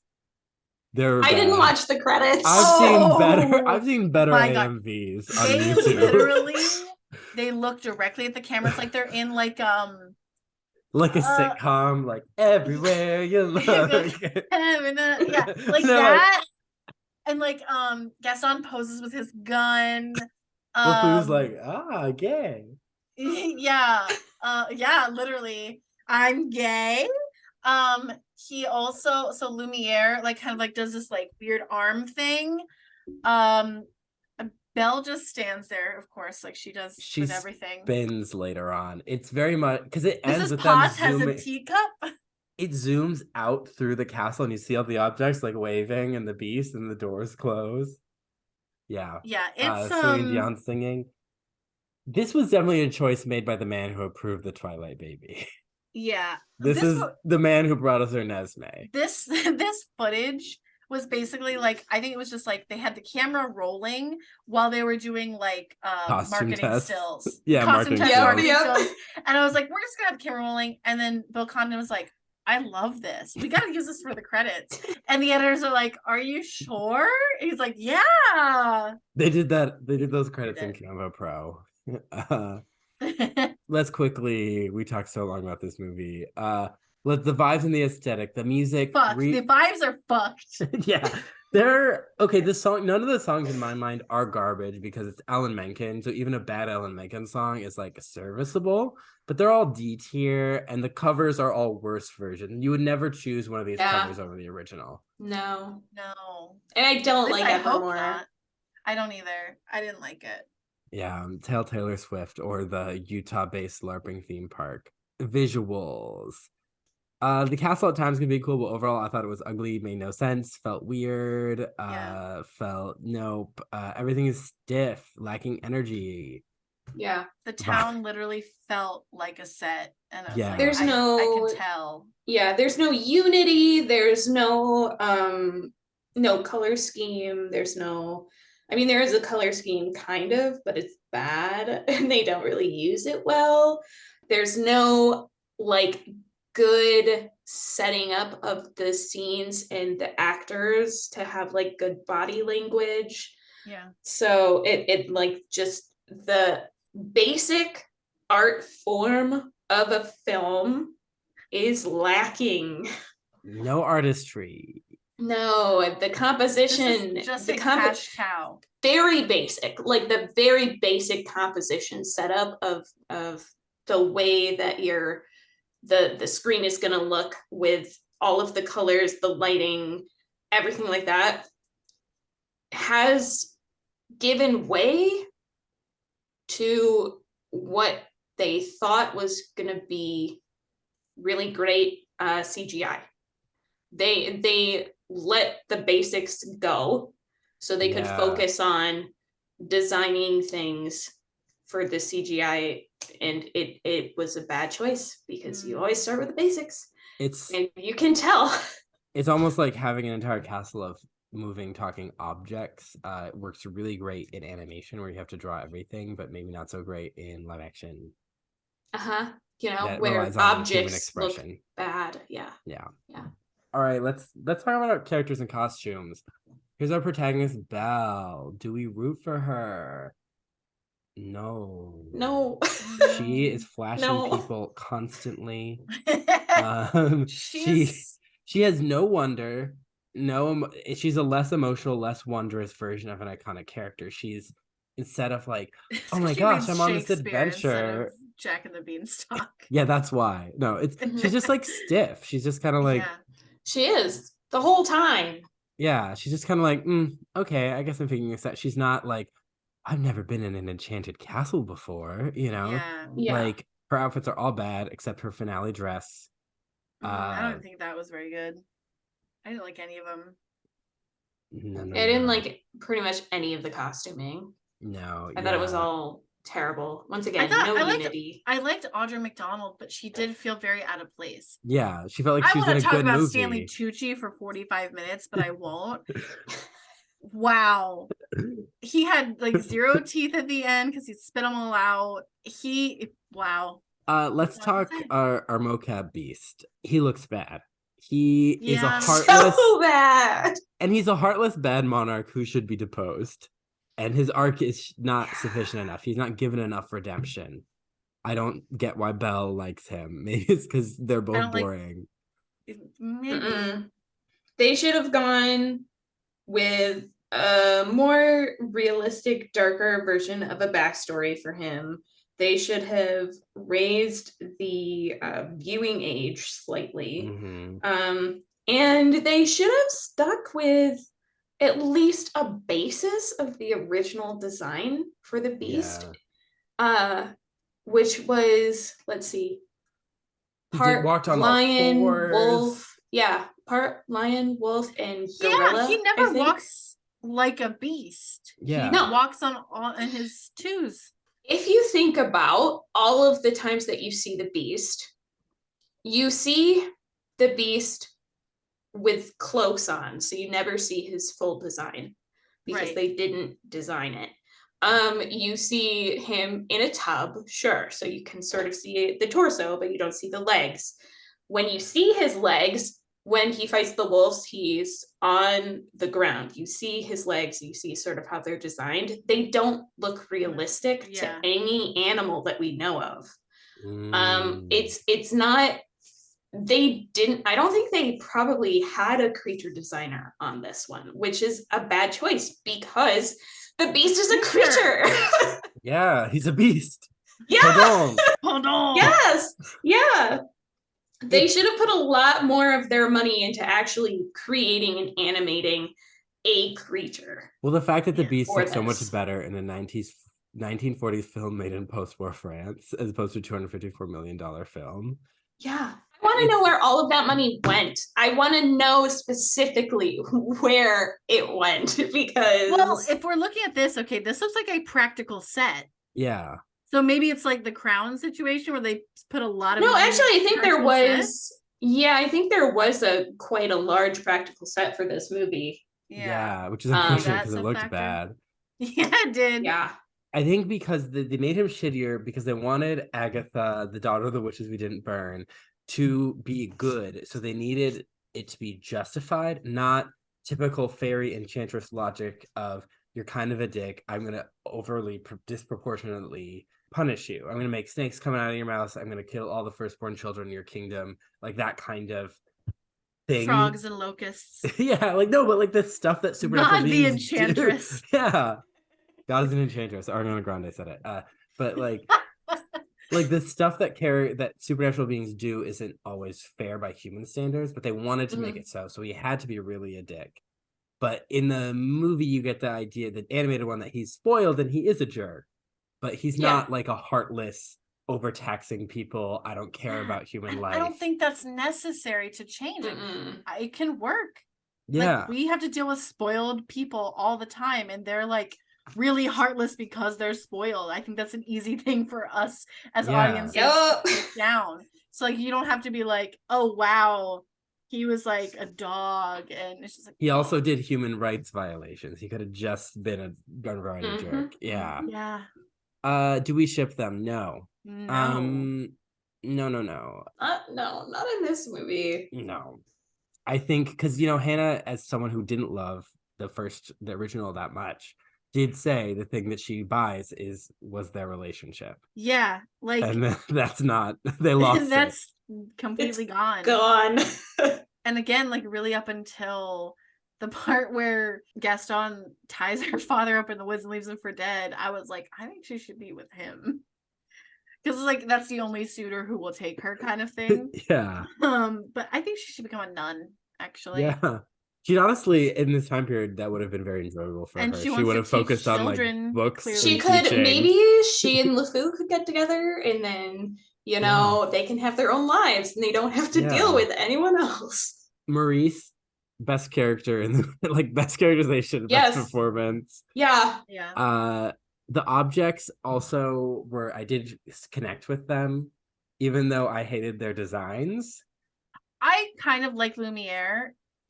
He was okay. That was the only one, because I think it's like also like reminiscent of like the Jerry Orbach one. The thing is that like that did not look like, none of the objects looked like the people that they were. Yeah. Whereas like in the animation, obviously they kind of did, like Lumiere looks like Jerry Orbach. He has the nose, and Mrs. Potts has the round cheeks. Yeah. And it's, I don't know. Which, I mean, easier to do in animation. Yeah, for sure. But it was just, I think they went too realistic, especially with Cogsworth. Because when he dies, went too realistic. I was like, he could still be alive. Like, his eyes are just closed. Yeah, he's asleep. Well, which is one of the reasons why I was like, all you have to do is do like arranging grayscale as they die, and then you know they're dead. Yeah. Right. And they didn't even do that. Like, that's a very simple decision artistically to make. You know who and they it's easy to do in comp. I could do that. I know how. There you go. They should have hired, I think the director, Allyssa. They should have, if we're going with a Hollywood director, I've gone with Andrew Adamson, director of Shrek and The Chronicles of Narnia: Lion, the Witch, and the Wardrobe. Oh, yeah. Yeah, I think 100%. he would have done a great job with this material. Yeah. Maybe they were aiming for really bad CGI, and they're like, who do we know who likes to approve that? Yeah, they're like, who do we know that can take a generally good actress and make her really stiff and unapproachable? I honestly think like it was probably hard for her to act with on all this the set. Yeah. She's alone in a giant like practical set surrounded by even on Harry Potter had a lot of like practical stuff, but also like she always had other people there. It wasn't just her, this guy in like a weird fursuit, like mock up, and then tennis balls. She's like alone. I think you probably need someone who's done that before. I don't know if she had. Michael Jordan. He did it in Space Jam. He was also stiff. But if you think about like Keira Knightley, for instance, in the scene that she's acting with in Pirates of the Caribbean, the scene with the skeletons, very believable, and there's nothing there. I would have. I think Keira Knightley could have done a more mature Beauty and the Beast. I absolutely, mature, 100. Yeah. I feel like she would have made a great Belle. Yeah. But I guess you don't really know if an actor or actress can do that until it's tested. And by that point, you've spent so much money. Yeah, they spent a ton of money on her. I also think they were banking for marketability. It's like, it's Hermione. This is book she's girl. doing Hermione again. Yeah. Shout out to all the white brunettes. Yeah. Like, she's here. All right, let's talk about our antagonist real quick. Gaston. There was no antagonist. Everyone was fine. He was so murky. Wait. The Beast, right? The Beast. Yeah, the Beast. We already talked about him. Yeah. Gaston was weird choices. He was too sympathetic. LeFou, I wrote, I hate this shitty piss poor gay representation that hurts LGBTs. He's an idiot who's evil for a straight man. No, and he does weird modern psychotherapy talk. Oof. Yeah. All I could think of while this was going on was Olaf. Yeah. That's it. I couldn't get Olaf out of my head. And we liked Josh Gad as Olaf in our Frozen episode. I guess he's a repeat. He's a returning guest too, Josh Gad. Josh Gad and Sir Ian McKellen. The townsfolk, they're shallow, they're basic, they're haters, but now they get a redemption where they get to enter the castle happily at the end. I want the townsfolk to be like, yeah, my grandpa died building this. This was paid for with my tax dollars. I need a rebate. I deserve a tax refund. Weird girl from next door. All right, what are the messages of this film? I really don't know. I think is gays love straight people and need to stay in the closet. And boring rehashes make a shit ton of money, so we'll keep making worse versions of beloved films, which show just how good animation is. Well, I mean, I cannot agree with that second one even anymore because I don't like any of the live action remakes that they have done. And I think that continues to prove that point that you've given. It's cash cow, and it proves that, the animations are just superior because the storytelling is tight and because the animation is also just like, it captures the emotions that you need to follow that film. Always proven true. The bigger the budget for a remake or a sequel, the worse the movie is. Because they misuse that money, or it's money they're like, oh, we need more money because we need to make this work because we realize it's not working. Yeah, it's just a problem because you always make a tighter story, a tighter script, tighter decisions, everything on a smaller budget. Here's what I learned. I'm skipping ahead a little. I learned because I don't know what messages this movie has. I truly don't know. And here's what I learned is that I should accept negging as flirting. Yes. I should especially as an adult. I should, accept that, when Lyle locks me in the house, tells me not to leave, I should just accept that and be grateful. Yeah. Do I have to learn something? Is that a requirement? I think you learned that you should have directed not going to work. Yes, I should have directed the CG team. Yeah. I learned that I could do a better job on this film than the people who worked on it. That's I don't want to. All of the people who worked on this film who are at my level probably just were following orders. Yeah. And that's the thing. That's how it goes.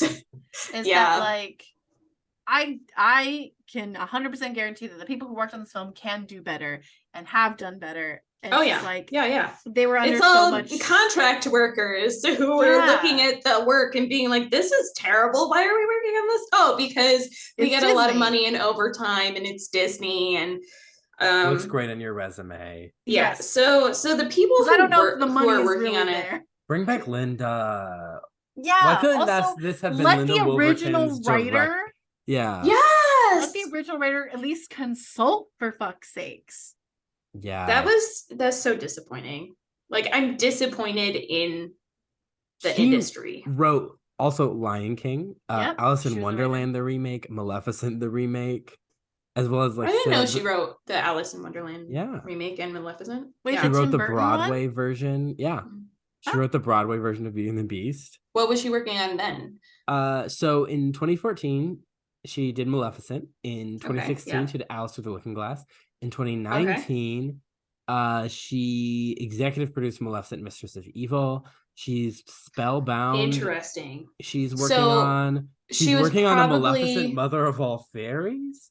She's probably working on with Evan from this movie. Oh my gosh. She was probably working on Maleficent at the time that this was happening. Yeah, I'm just still freaking out that we're getting her and Evan teaming up, not for Beauty and the Beast, but for Maleficent 3. Wow. A twist in time. Twist in time. I hope, honestly.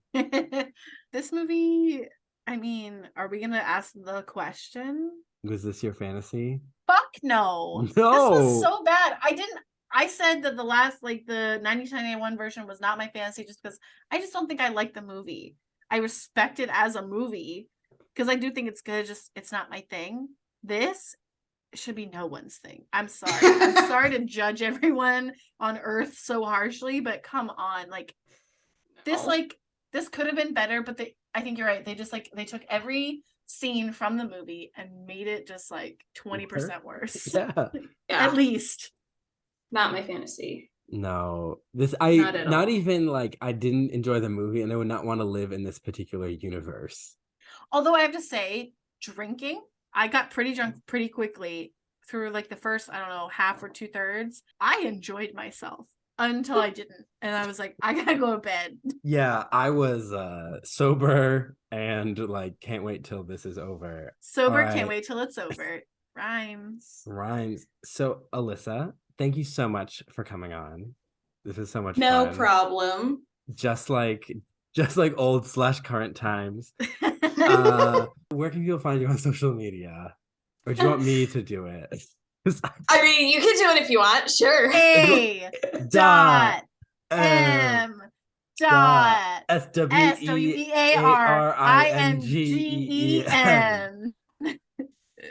Yeah, She that's makes Instagram, yeah. art. Yeah, she just gave us a sneak peek of it before we start recording, so maybe that'll appear on her social media. Other stuff is like your stuff of like of your D&D character, like that's the thing like always sticks out to me because I thought it was really cool. The dragon dice she made me. Yeah, did you put that on social media finally? Now that like the season's over. Yes, I did. Gotta check that out. She did. She made these little teeny baby dragons that wrap around. Is it a D20? Yeah.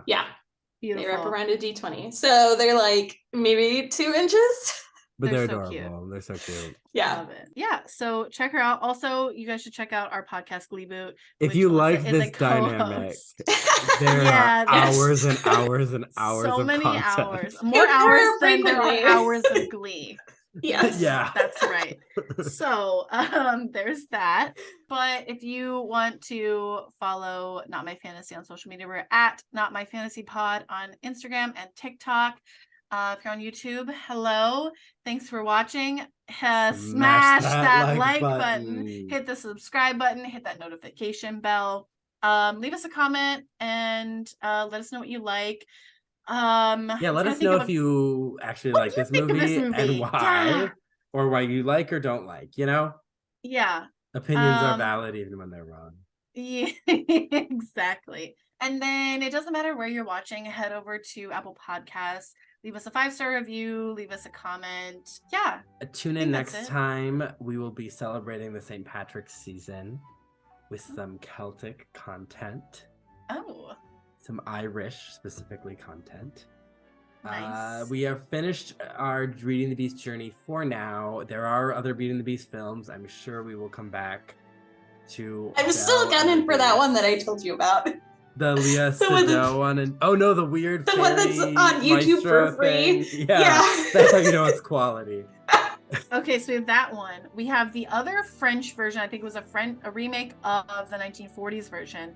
Yeah. And then also potentially we could watch the Shania Twain, Martin Short, her, Josh Groban. That live stage musical. It's like version. They play the animated movie and then the musical numbers become live action. Interesting. Yeah, it's on Disney Plus, but maybe we'll also do that in like knows? 5 years. So check us all out. I hope you enjoyed our journey through this tale as old as time. We're gonna leave France for a little while. We're going to Ireland. We're going to find the even more Caucasian people. Tune in next time. Bye. Bye.